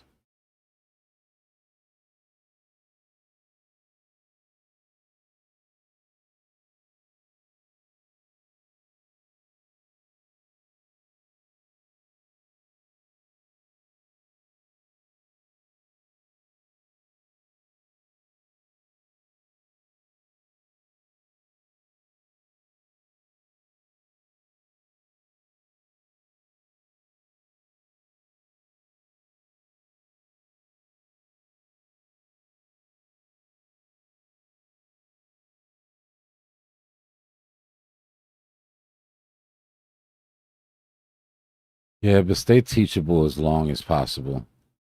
I've seen a lot of people fall into that trap. Well, just 2 years ago, I was part of the community. I mean, I was helping, right? I was always willing to see what I said. But I've been doing this for a long time. And even when I started getting into the teaching role, it wasn't until then till I realized, like, oh shit, like you have to quantify some of this stuff, bro. Right? Like some of the things that you've learned and you just do because that's what you do is completely different when you have to sit down and explain to somebody why you do it. If you can't explain the why, then you're just running on superstition, you know what I mean, that you caught a couple years ago or something. And that part is difficult. That part is what really helped a lot for me personally, because that's either going to make or break your strategy. You're either going to go through that and say, oh shit, there is no real strategy there.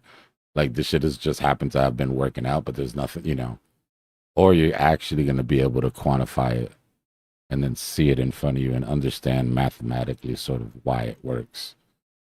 Like, oh, that's what I've been doing.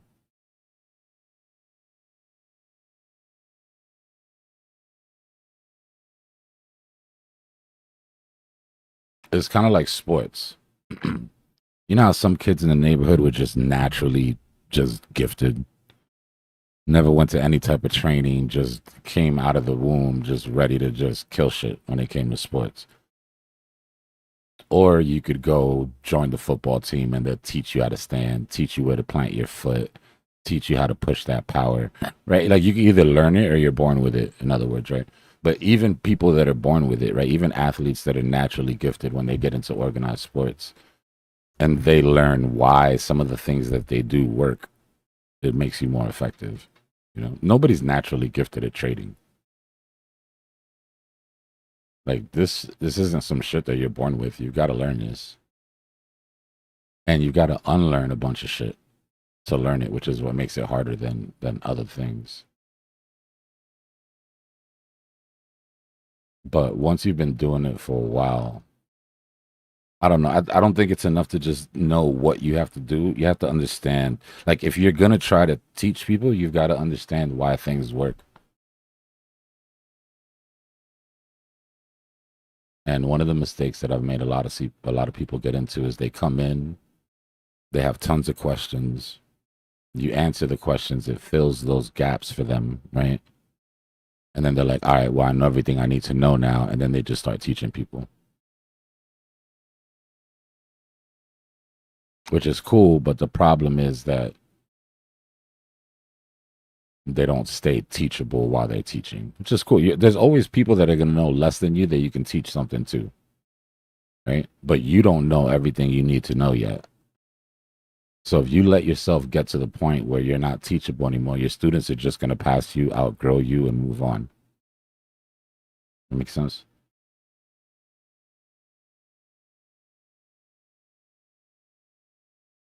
And I don't know about y'all, but the responsibility, even though everybody's an adult, right? But you should feel a sense of responsibility for people that you're teaching, right? Meaning like if you get everybody wrecked, you shouldn't be able to just go to sleep and just have a nice peaceful sleep because everybody makes their own decisions and this isn't financial. You know what I mean? So just yeah, just remember that a lot of these people, bro, they're not gonna lose an ounce of sleep if they're wrong.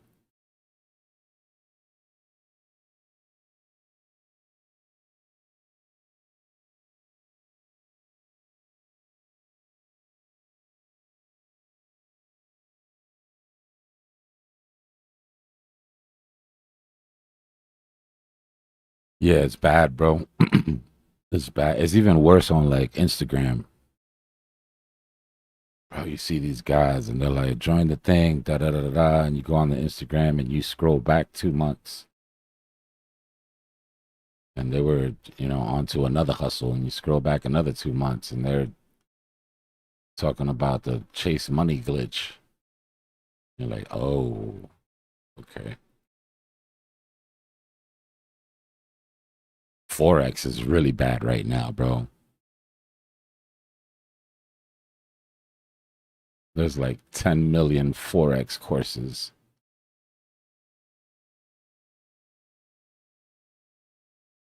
What's his name? Got caught up really bad the other day. Um, y'all know who I'm talking about.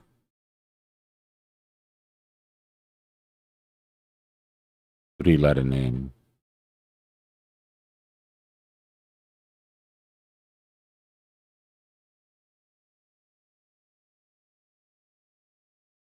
I know YouTube chat GPT's got the answer.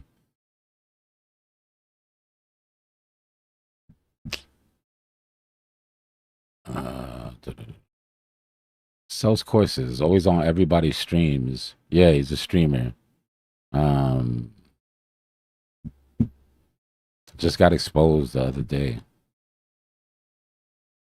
Anyways, doesn't matter. Insert name here. Yeah, TJI. That guy.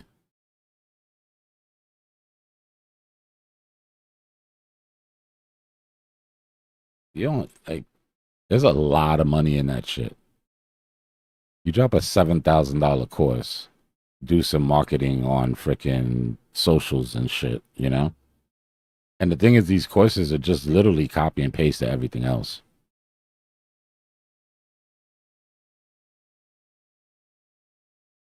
But they make their money from the course, and then they use the money that they made from the course to prove that they can trade. First of all, anybody's going out of their way to prove to you that they're rich, just go the other way, bro. Just go the other way. They're trying to sell you something.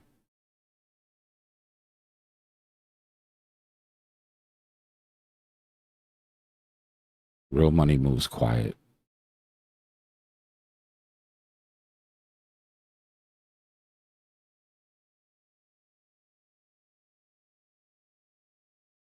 Drooping is a good definition of what this looks like.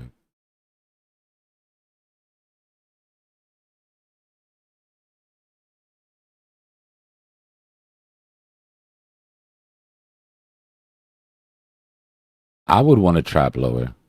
If I was market maker, I wouldn't want to have to worry about freeing trap shorts early, right? By just volatility, which means I would want to place our trap shorts lower away from where CME closed.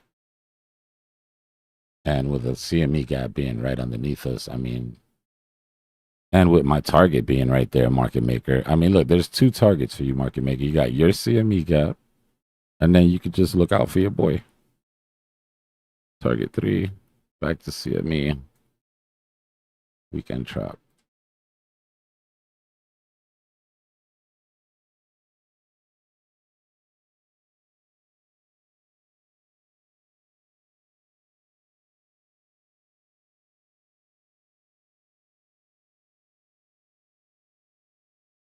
I have a bit of a goal to spend some time inside a market maker's office. I just want to be a fly on the wall. I won't bother nobody. You won't even know I'm there.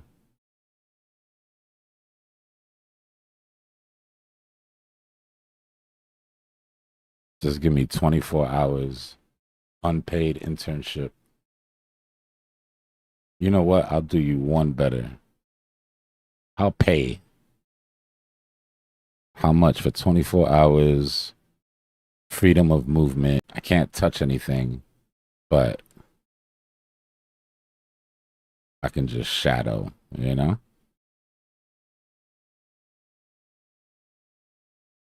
Yeah. Some exchanges use multiple market makers. Like some exchanges will use a market maker for Bitcoin or higher market cap stuff, and then one for lower market cap stuff. Some use a different market maker for spot and for futures. That's where Binance got in trouble. Um, so you see, it depends. And then there's like majors and minors. But if I had to put a number on it, and this would be a wild guess, but maybe less than 100, that would be big enough to really qualify. And this is across uh, legacy as well.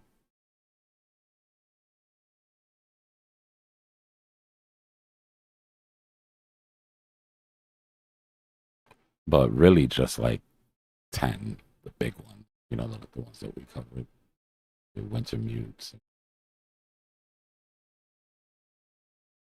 I just want to see, I just want to fill in some gaps. So I won't even ask any questions, bro.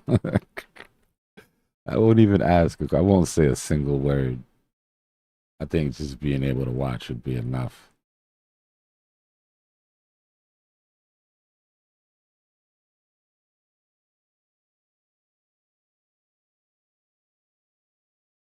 Mm-hmm.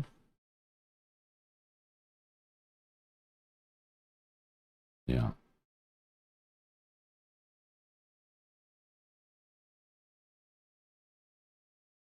I mean, I think that my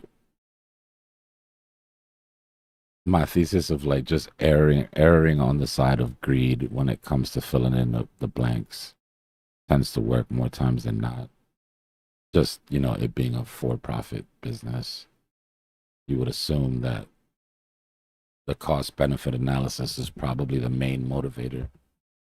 But yeah, it'd be great to get in there. And if I had time, hey, if any of y'all wants a little side mission, just go find the local bar closest to the largest market maker you can find and hang out. Wait till that after work crowd comes in. Find you a drunk market maker somewhere and pick his brain.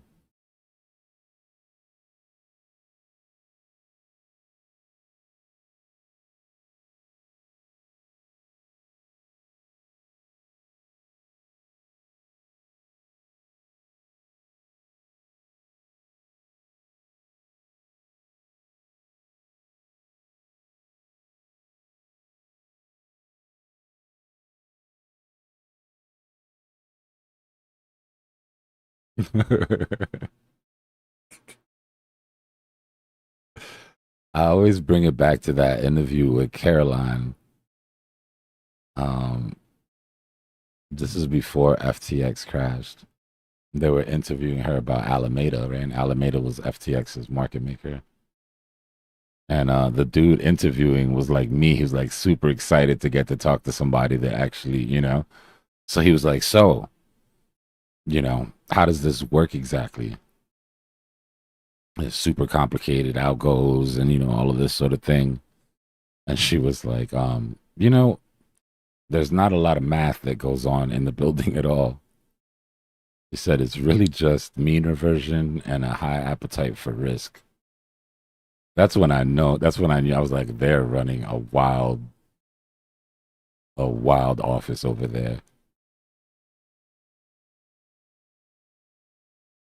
But when she said there's not a lot of math that happens in the building, my heart just got like what? Obviously, this is Alameda and not, you know, your typical market maker. But I would like to think that there's a lot of math going on, tons of math. What's going on, Flip?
That's kind of like the trap right now, Flip. That's where we're at, right? Like everything's euphoric on legacy. The Russell's already pushing, so people are looking at the penny stocks like, ooh, When Lambo.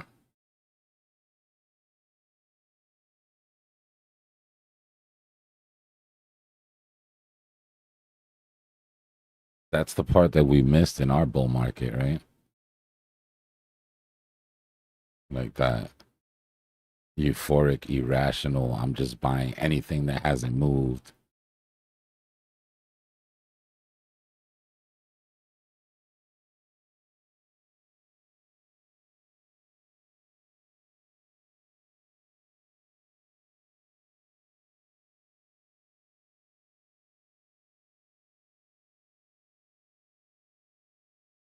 Yeah, exactly.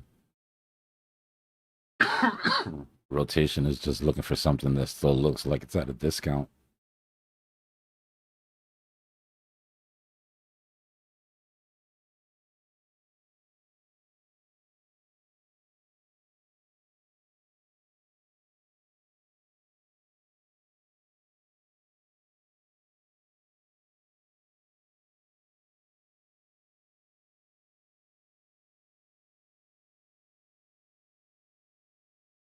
How bad was the drop this morning? Everybody was freaking out. I know the chat was probably.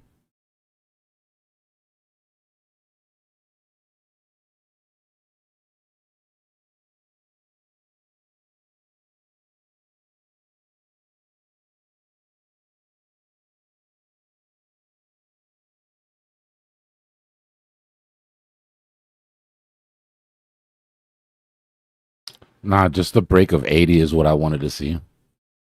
Just this, like the reaction, right? Like how strong was the fight? Was it just a capitulate? There's some things that you miss out by not being here when the chart plays out, right? You can always go back to smaller time frames and see how something reacted. But what you don't get to see is the velocity of the candles.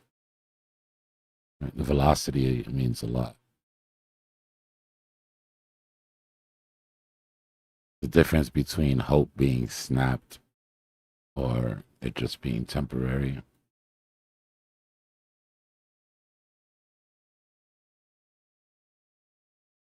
But coming back down to the bottom of the range shouldn't have surprised anybody. Like we're in a range that's if you don't break the range, that's what happens. You come back to the bottom.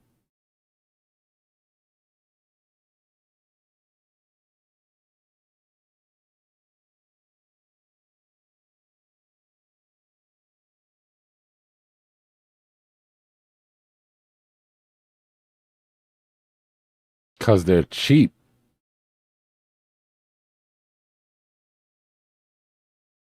That's why. Daddy needs a new yacht. Nah, it makes sense though. This is the time for it, right? That would be like memes basically. Right? Like you're at the top of the bull market, everything's pumping, and then people start putting their money into memes and like low cap.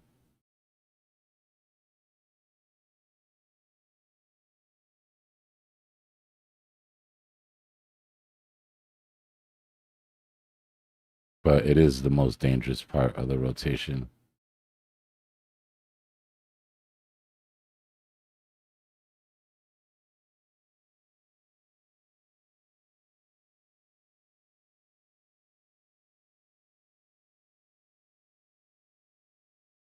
Hell yeah, let's do it. I'll wake up right before market opens and do a penny stock, one long, one short. I call it my 2 cents, and then I'll go pass out.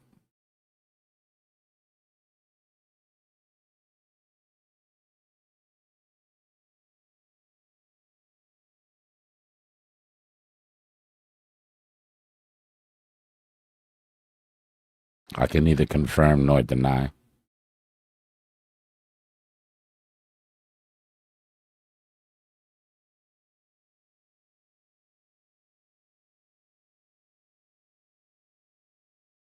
When I did it, it was illegal. Now you can trade stocks on it.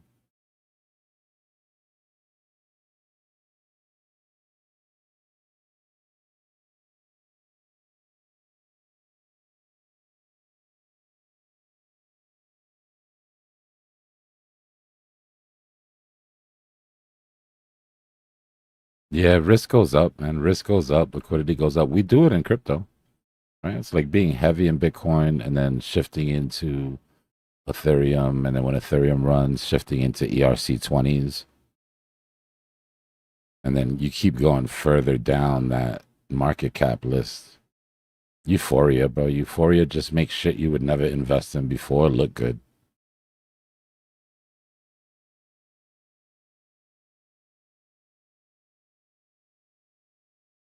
The only reason to get into something that's smaller market cap, in my opinion, is if it's a beta play on the actual asset that you're moving, right? So it's a little bit different selling Ethereum to buy like ENS, Ethereum name service. When you know that when Ethereum's bullish, ENS is going to run at a, 3 or 4 time clip. Like that's just a beta play. But just putting your money in something because it's low market cap and it hasn't moved yet, like sometimes there's a reason that things haven't moved. And yeah, those trades should be quicker trades. Like for me, the way it works is I go to those long term trades that I sleep in, that I have no problem sleeping in for months and years, to those trades that I'll only sleep in for like a week, to then rotating lower to trades that I won't go to sleep in at all. And shit, if the euphoria remains, I might end up in trades that I only stay in for 10 minutes, 15 minutes when it gets really volatile. But you got to adjust. You can't take that long term mentality and then start holding small market cap shit.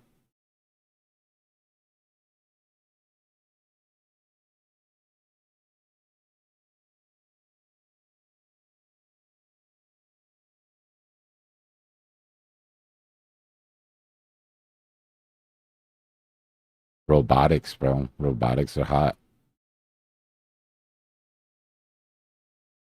Or decentralized physical AI infrastructure. Robots, bro. You just need to call them robots.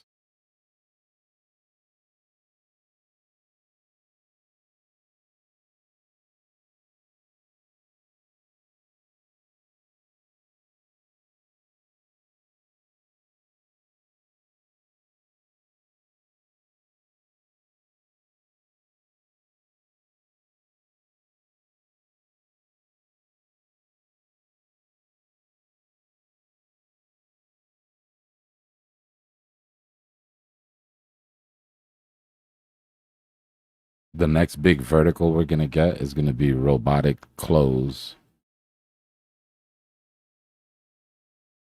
Everybody laughed at me when I said the next big thing was gonna be clothes for your labubus. Literally, like laughed out loud, like you're losing your shit. Okay. At the end, at the top of the labubu craze, you couldn't walk around with a naked labubu. It's like if you had shit on your face or something. Like, what do you mean you didn't buy a Gucci jacket for your labubu? What are you, a monster? That's how it's gonna get with robots.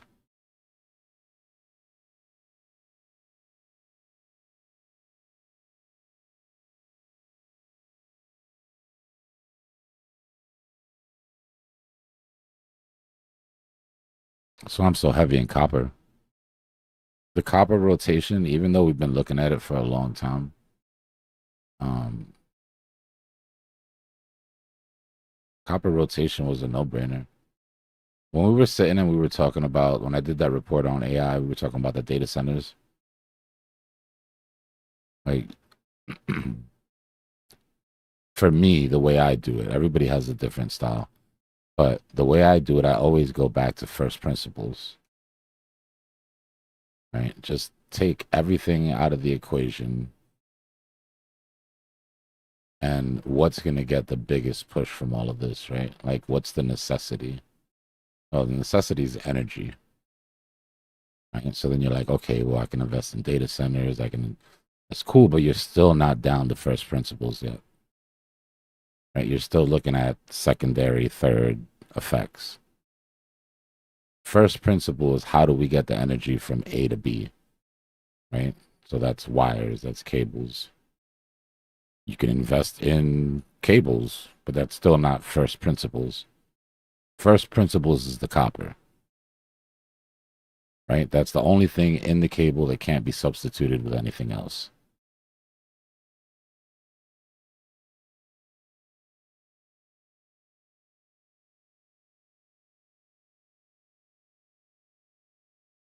So you invest in the copper.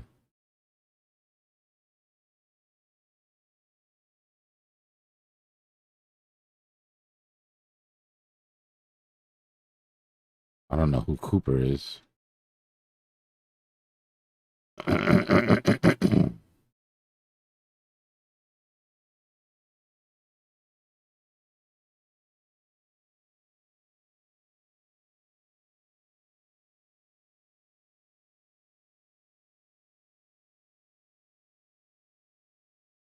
And we talked about this way back. Like we were just talking about rotations.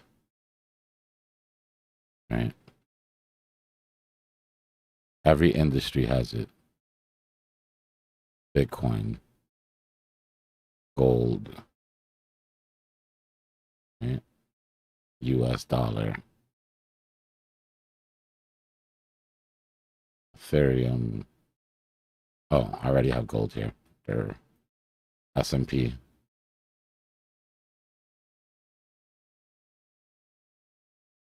NQ, the euro,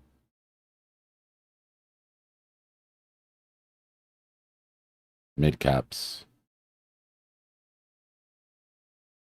the Russell.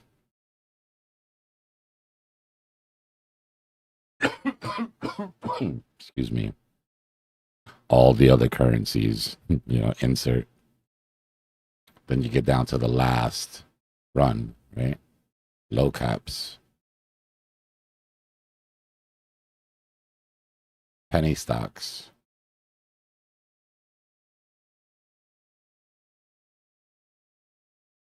emerging markets, right? It's the same all the way across. What you're looking at are risk levels, low risk,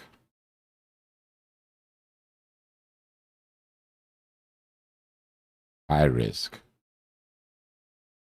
right? As you feel wealthier, as the wealth effect goes up, you move across these risk scales. And that's how a rotation goes from Bitcoin to Ethereum to mid caps to low caps back to Bitcoin.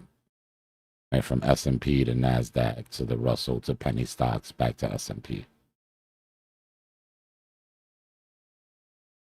That makes sense? But the concept is the same all the way across.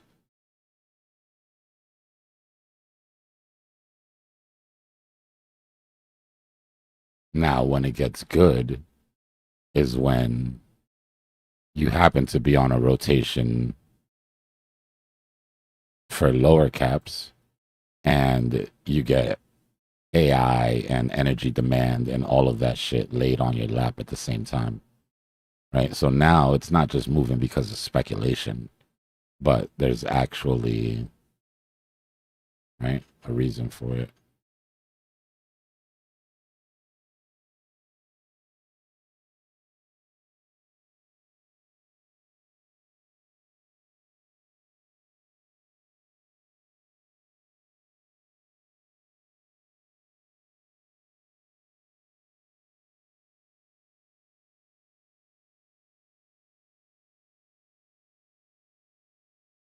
Yeah, that's crazy, Thomas. I mean, the problem is contango, right? Like, can you take delivery of these commodities? With some things you can, right? Some things you can't. Gold, silver, maybe even copper to a certain degree, but even then you're getting to the point where warehousing a large amount of copper, right? Or, holding 4 metric tons of aluminum. Some things you have to trade paper.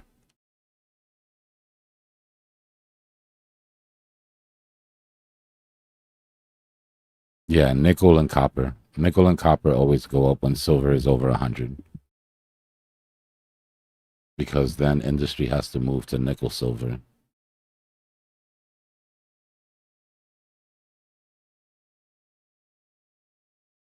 We talked about that at the time. If you go back to some of the streams when we first hit over 100 on silver, we were talking about that nickel rotation.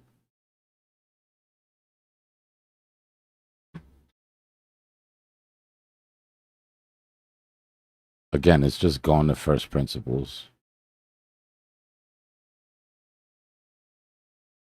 And going to the right chart helps too. So, how do you know this is going to happen? If nickel's just been doing this, aside from an accumulation, but this accumulation could have lasted forever and literally just came off of a downtrend. It wasn't even a W, right? So, what gives you the heads up for this type of thing? Well, like I said, you have to go back to first principles. You've got to go to supply and demand. If nickel's going to go up and these people are going to have to buy nickel, why would people buy nickel? Right? Institutions tend to buy nickel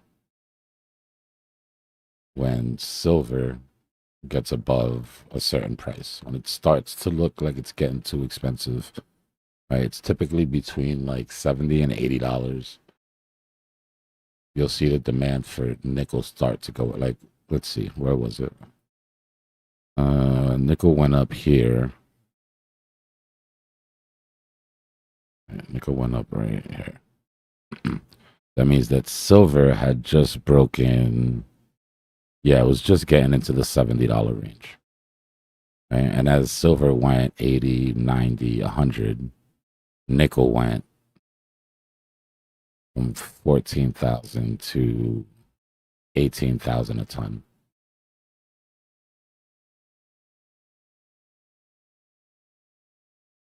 Right. Then what happens to the nickel demand when silver starts to correct? This was the manipulation on silver when they dropped it from 120 down to, what was it that we ended up at? Like 73.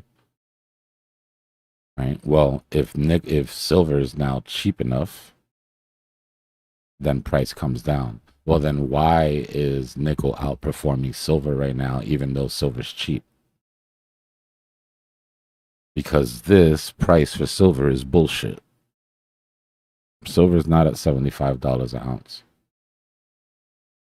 right? Which means that institutions or industry still has to buy physical silver at a higher price, which means that the demand for silver nickel is still high. So it continues to go up.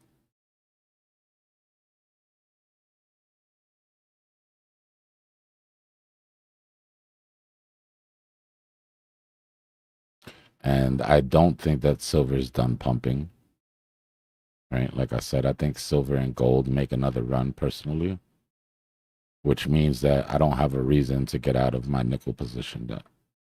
Because if nickel's going to run as a beta to silver, and I believe silver is going to run, then, you know.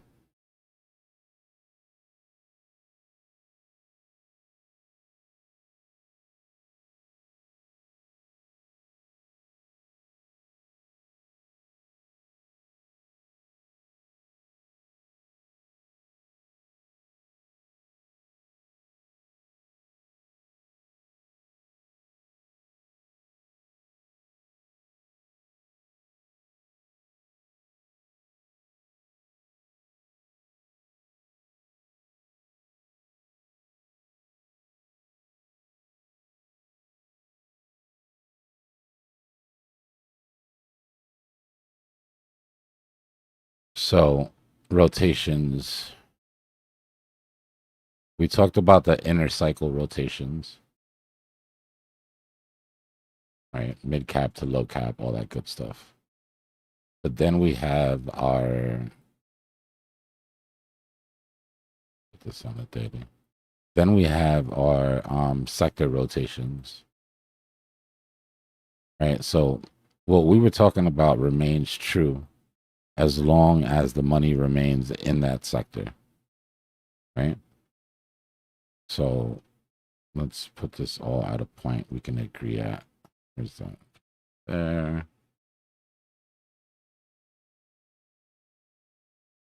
There.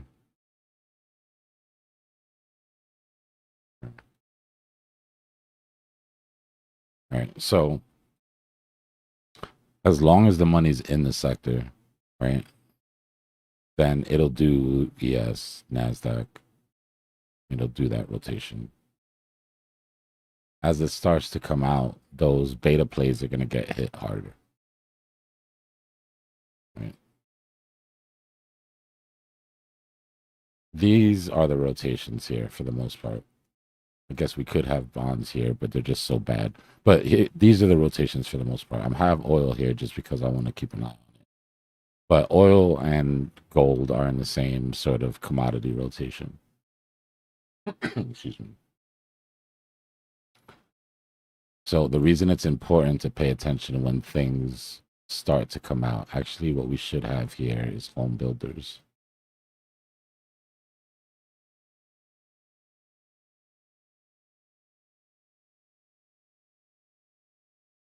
State Street, yeah. Right. So now we're looking at crypto, commodities, equities, real estate.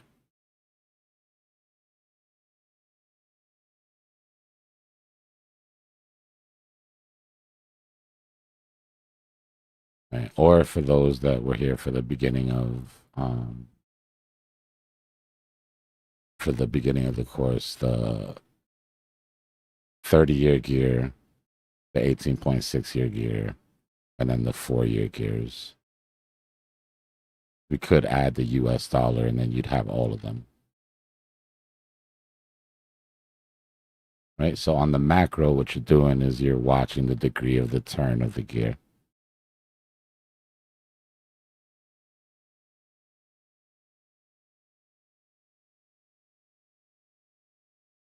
This is one of the reasons why I say I think gold and metals get the next pump.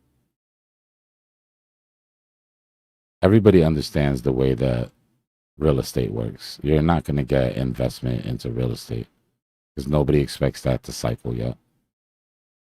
So when money comes out of here and money comes out of here, then it's probably going to come here, in my opinion.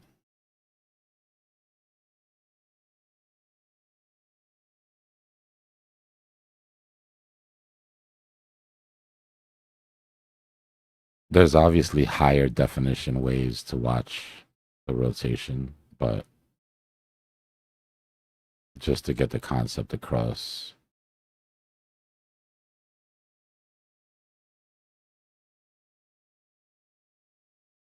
So everything took the same dip. Remember, when global liquidity comes down, for the most part, everything is going to react to that. Then global liquidity starts to rise again. When global liquidity starts to rise, we as traders decide where it goes. So watching this sort of split lets you know, okay, the last time global liquidity went down, traders decided that it was going into legacy and it was going into crypto.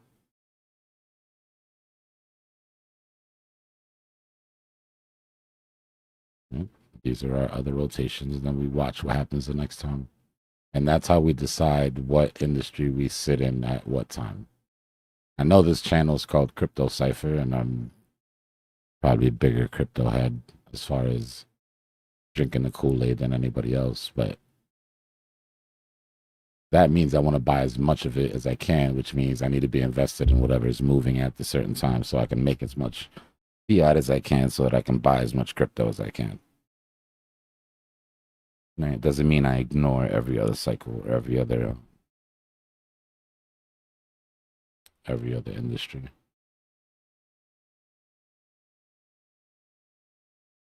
The most boring term in all of crypto is a well-balanced portfolio. I know that shit, you're already falling asleep. But a well-balanced portfolio of Bitcoin, S&P, gold. Think about how that worked out this year or this cycle. And that's just holding the majors. Not even talking about going. I'm just the big dogs in each. Bitcoin, S&P, and gold. Whenever one got shitted on, the other ones jumped in, right? You never got hit too hard on any sector because the other one always made up for it. That's a balanced portfolio. That's what um, that's what diversification looks like. I see people, they ask for portfolio reviews, and they're like, I have a pretty well diversified portfolio, and they're like in 4 or 5 different narratives, right? But it's all crypto.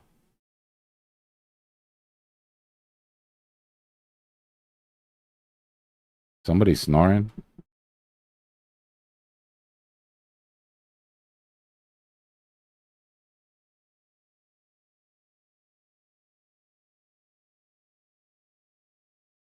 Lord forgive me for automatically assuming it's email, but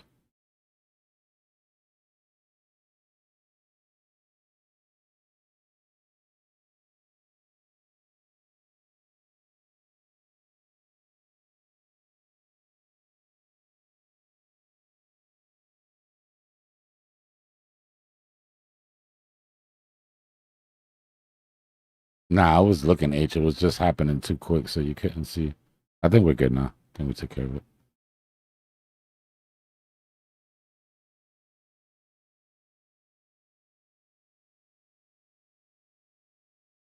Okay. Every time I'd look over, it would stop blinking. Like, damn it.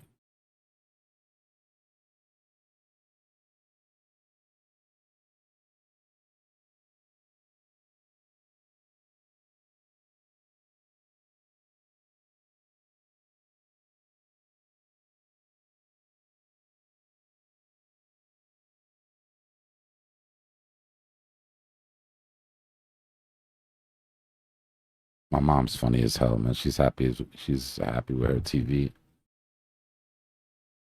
I sent the I sent some guys to her house to put it up on the wall. And like every 10 minutes, she keeps messaging me. Like, she'll take a screenshot of the screen and be like, look, you can see their pores. It's funny.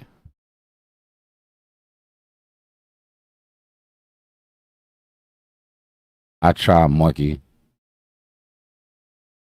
If we had a running tally of dumb shit I've done and smart shit I've done, I think I'm still upside down in life. So I'm trying to get that to break even. Nah, I'm pretty sure I made way more stupid decisions than smart ones, bro. Now, to be fair, most of that was, if we look at it time adjusted, right? Like if we look at on an exponential basis, we're up, we're good. But all in all, yeah, I'm still in the hole, bro.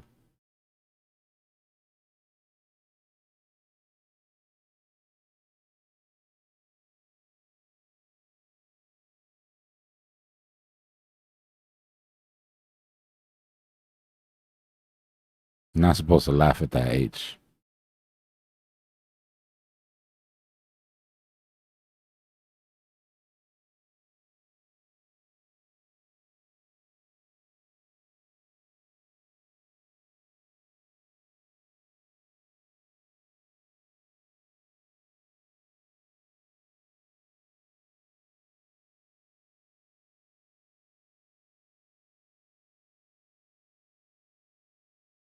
Your mom's high def?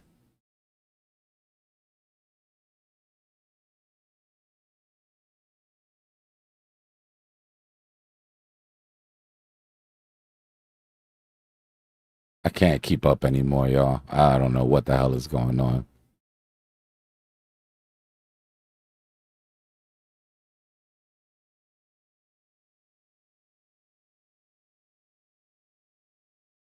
Oh. Yeah.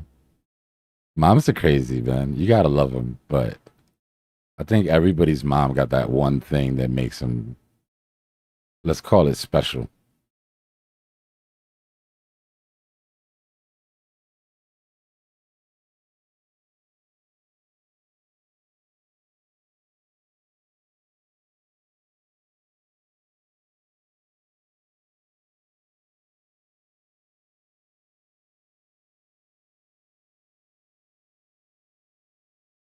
I mean, I think that just, she's not wrong, technically.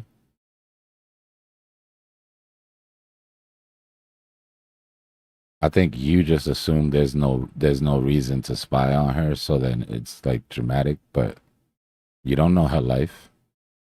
You're her kid. You think you know everything about your mom's?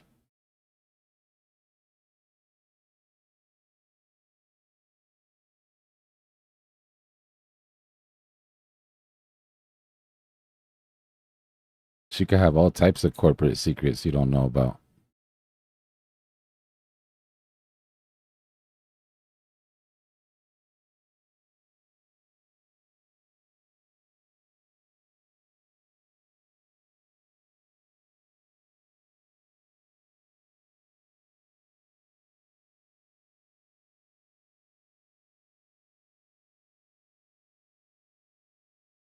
I only found out recently that my mom helped Antonio Banderas cheat on what was his ex-wife name, the blonde one?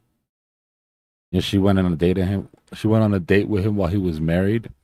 I was like, Mom, nah, you're lying to me. She's like, Nah, I did. I was like, Ma, you're lying to me. You would never. My mother? My mother. You're a saint. There's no way in hell you would ever be the other woman.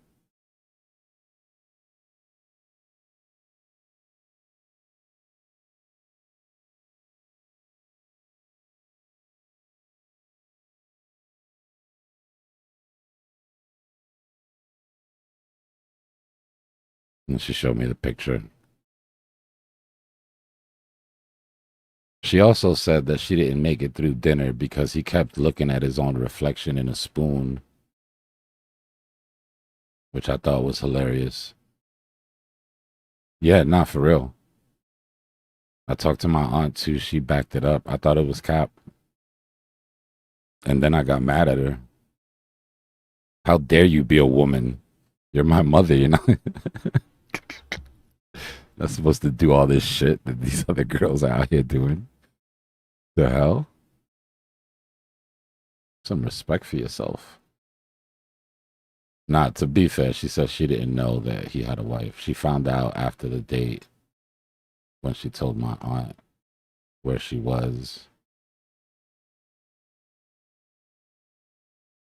I'm telling you, I would have never in 1,000 years even thought that that was possible until my mom told me. And even when she told me, like I said, I needed proof. Yeah, our parents aren't saints, bro.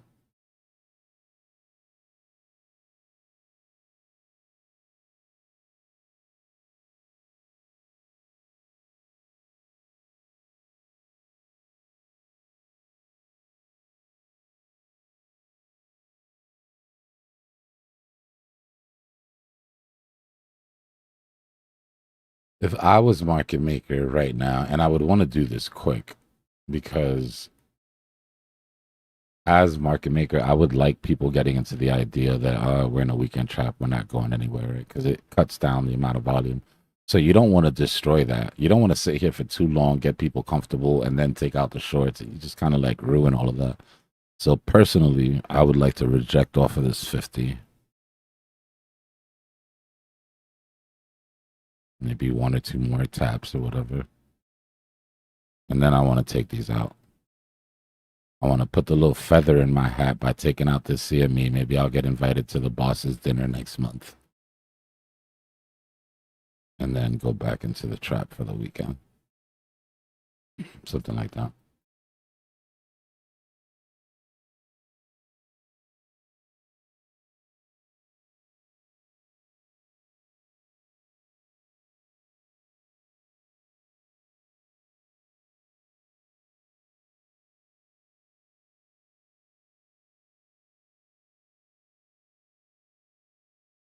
How old is your mom, H? I'm just asking.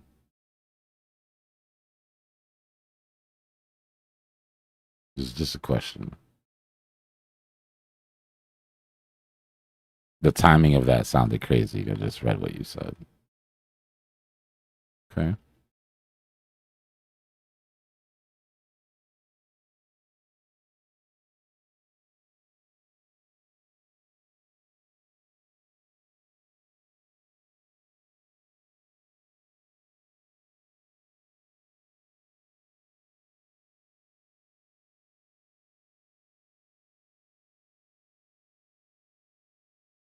Yeah, I mean, it might even grab all that shit above during the move, right? Might have a false move up that takes us all the way up through those licks. We see how it plays out. Basically, it's still too early.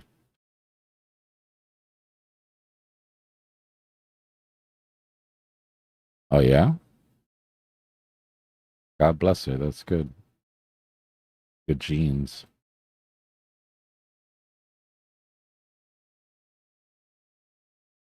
So, interests, likes, hobbies.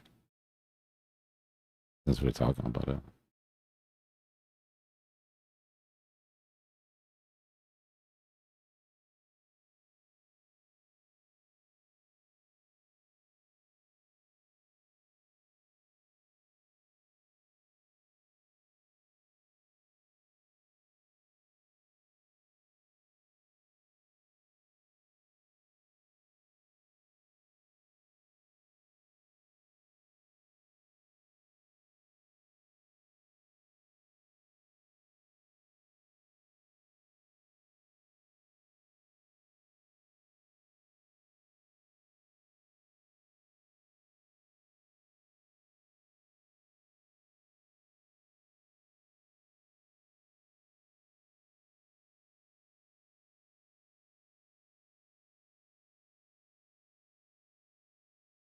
Nah, dating sounds crazy. Do I have friends? Yes. Do we sometimes get hungry and decide to eat dinner in the same building, at the same time? Yes.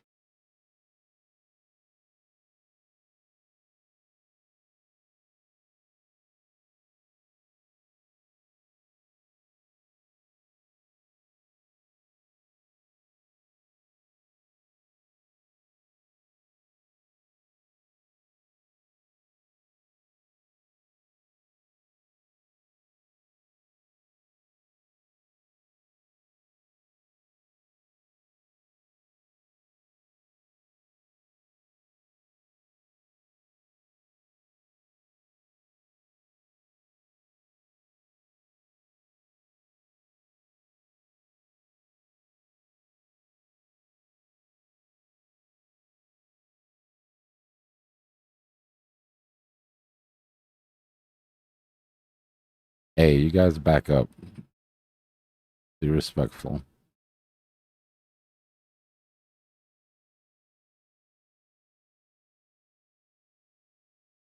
I'll DM you later, H.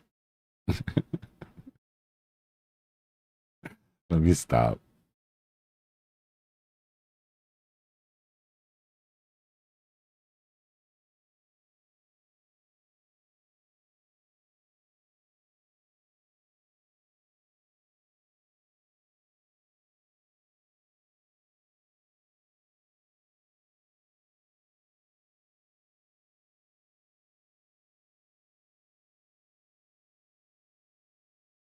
Good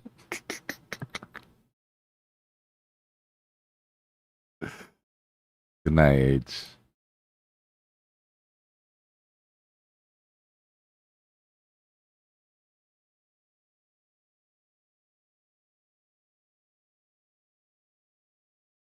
Tell your mom I said good night too. Respectfully.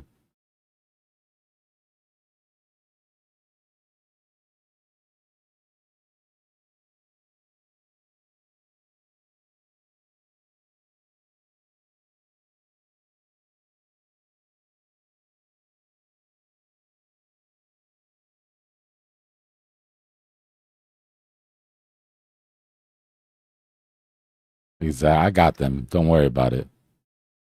We're not taking no Mama H slander while I'm here.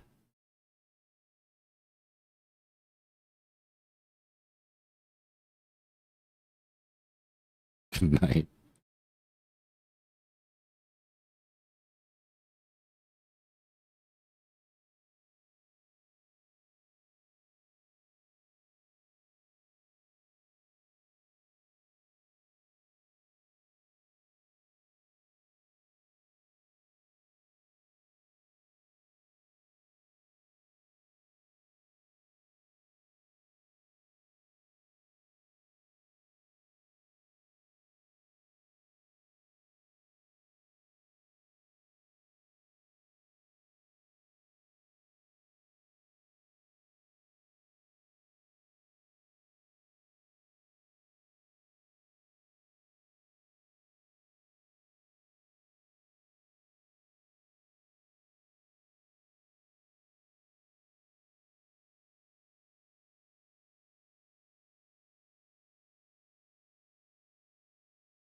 I'm stupid. I gotta chill. I know I'm bored because my thoughts are super trolly right now. Like the third time I've had to filter myself. Trying to order some food.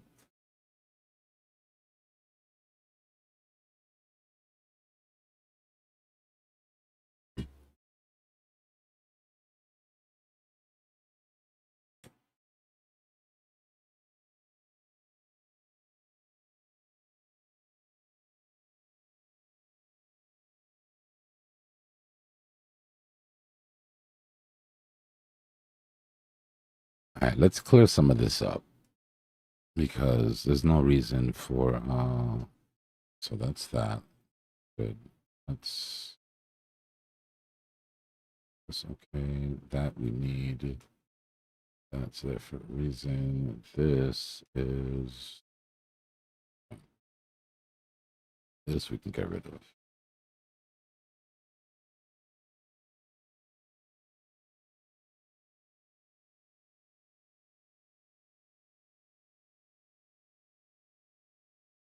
When did this chart start?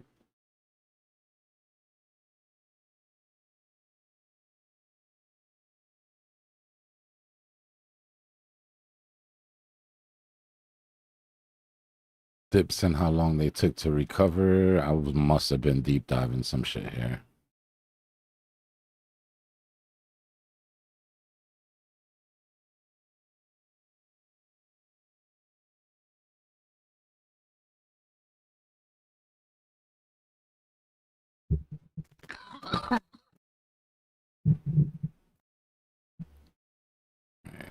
That we can get rid of this.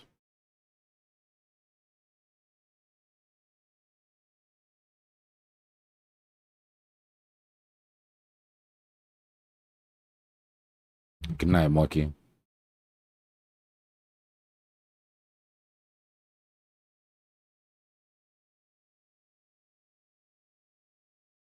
Anytime, man.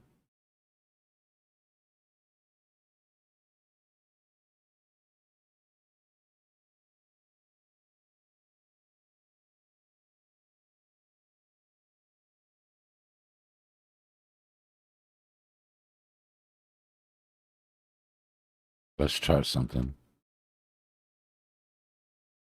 Give me something in the chat while my food gets here. Anything doesn't matter.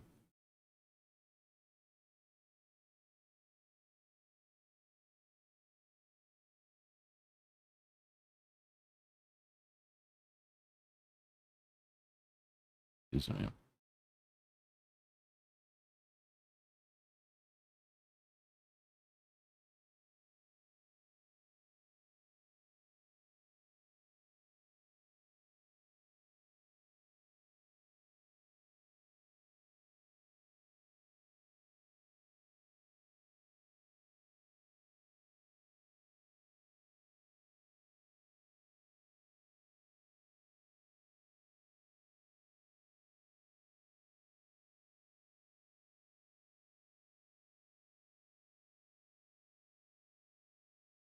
Crypto stock.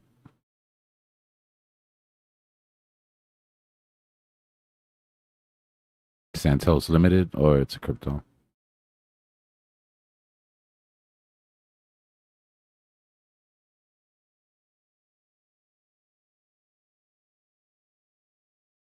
Top of the range, bottom of the range, deviation.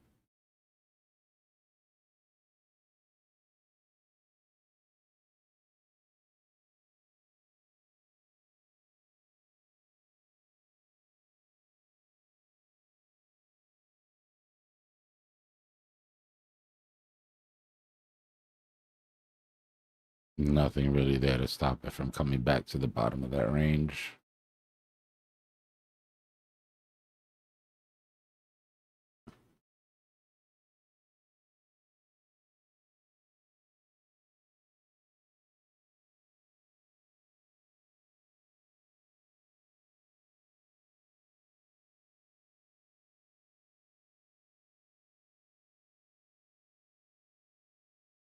Zero 066, 062. I don't know. Without knowing anything about what this does, I can't promise you it goes back up. But I know it doesn't look like it's done dropping.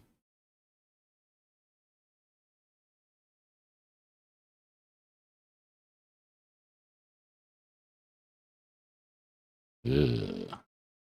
Yeah, this just started dropping.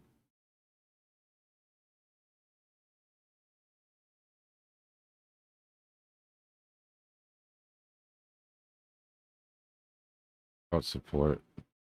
A little bit of support off of the old SR flip here.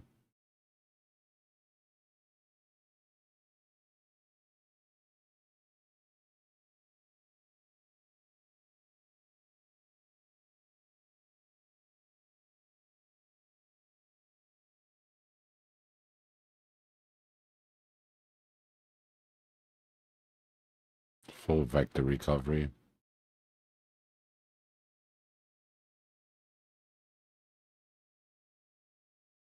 All of these are recovered, but even that really is halfway. I don't know. I'm still looking bottom of the range, honestly.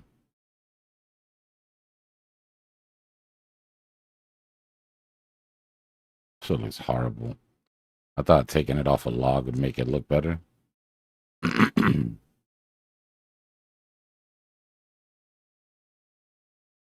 I hope you got a piece of this when it was good, or you're like short currently.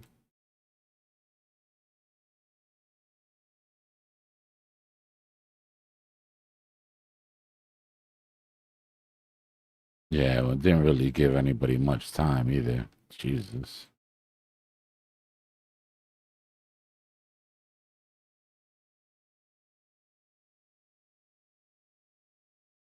That's the worst, bro. I started to develop like a rule where if I'm watching something and it's like over an extended period of days, I have to buy some.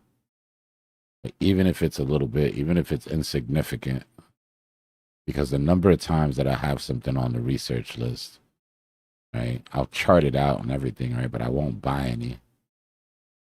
And then it does something like that. If you look on the weekly, right, all of this was just a wick. So that range is even tighter on the weekly, basically here.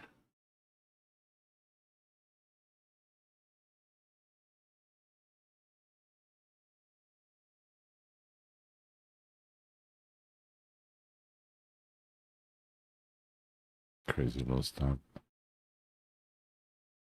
I'm interested in seeing what that Santos Limited was.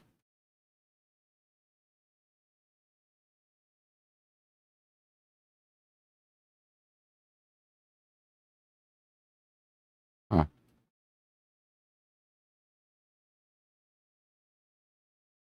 Interesting.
This is interesting. I mean, we're on a monthly time frame right now, but this chart is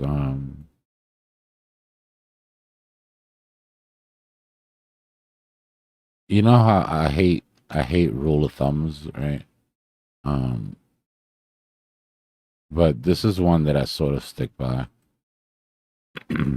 and it's that symmetry is intentional,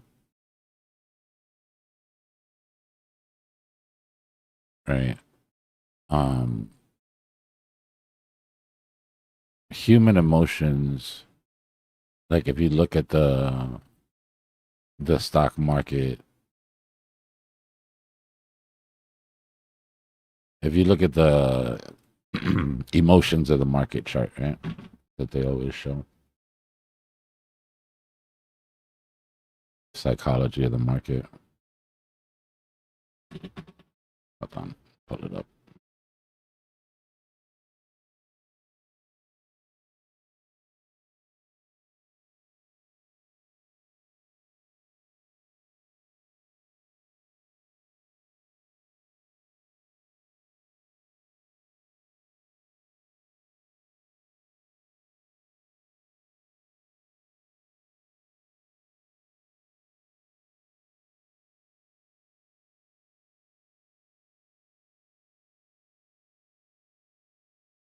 Got to pull up the psychology of the market, and then I got to pull up the emotions of the market.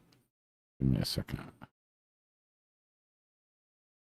Or what they call the Wall Street cheat sheet.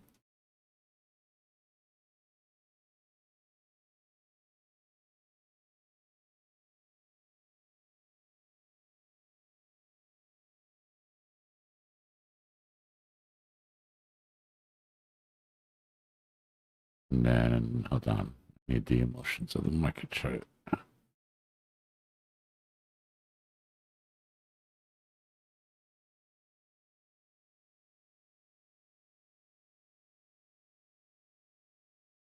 I guess this one's fine. So there's a difference between emotions and psychology when it comes to chart patterns. One's guided by the other, right? But one's long term and one's like short term. Let me see if I can make that make sense because that was a mouthful.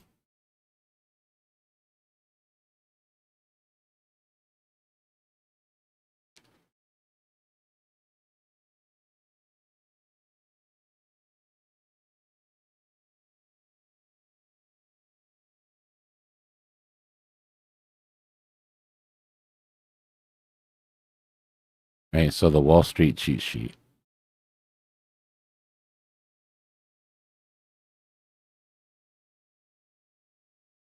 So the psychology, right, which is basically our emotional reactions, but as a whole, right, all together.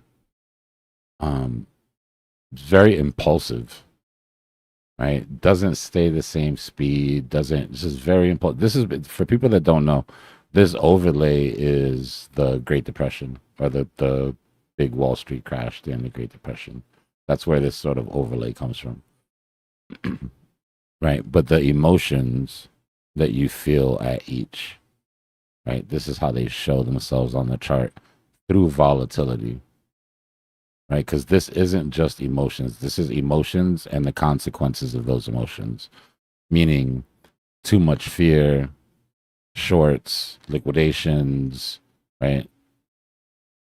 Anger, depression. During depression, everybody's dead. There's not a lot of liquidations. There's not a lot of momentum. Nobody's here, so there's no sweeps, right? This is how it mixes. But the emotions of the chart are a little different. Emotions tend to be more smoothed out.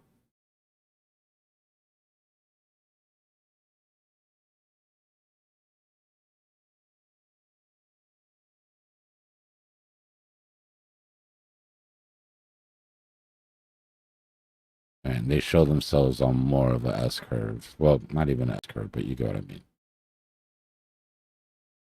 Right? For the most part, prices go up.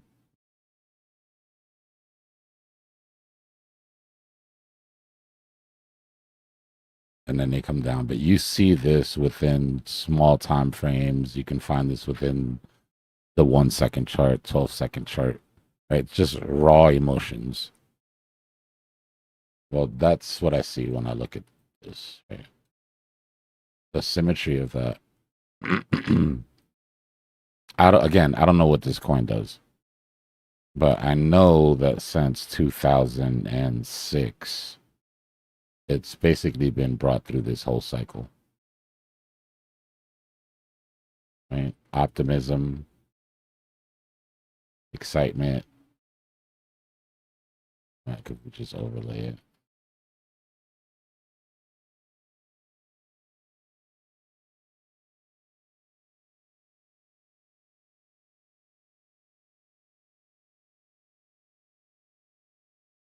Right? Optimism when you were there, then euphoria at the tops. Right? That anxiety, is it going to come back? The denial, it's not over yet. Damn, what if it is over? The desperation that leads to the drop. It's the panic. Leads to the capitulation. It leads to the despondency, the depression. Now we're getting some hope. So, point being, when I look at this chart, again, just random chart that we pulled out, you can see the whole range. And more importantly, you are at optimism. If you break, then common sense tells you that that optimism will then turn into excitement and thrill and euphoria, and you'll just continue to cycle back. Right? But you can find this at any time. If you shrink this down, right, and just look at this part, you'll find it here too. Right? Optimism as you come up to the 50.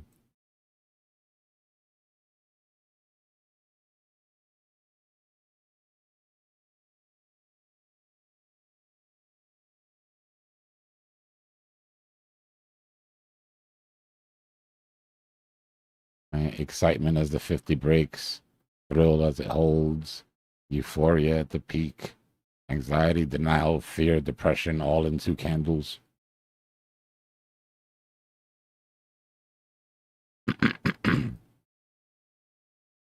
The reason that markets move the way they move is because we trade them emotionally. So the edge is to not do that, right? Like I said the other day, you can't get rid of your emotions. You don't want to, because you want to know what other people are feeling. But what you want to do is take advantage of their emotions by doing the opposite instead of going with the herd.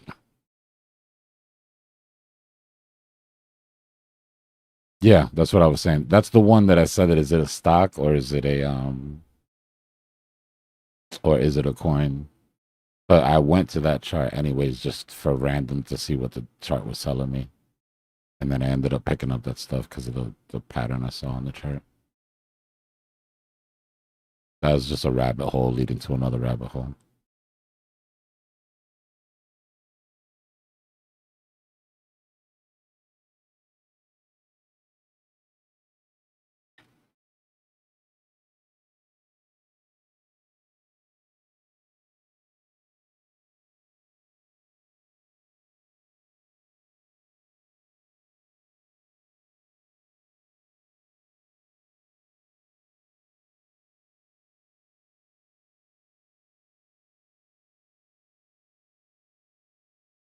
All right, my food's about to get here soon.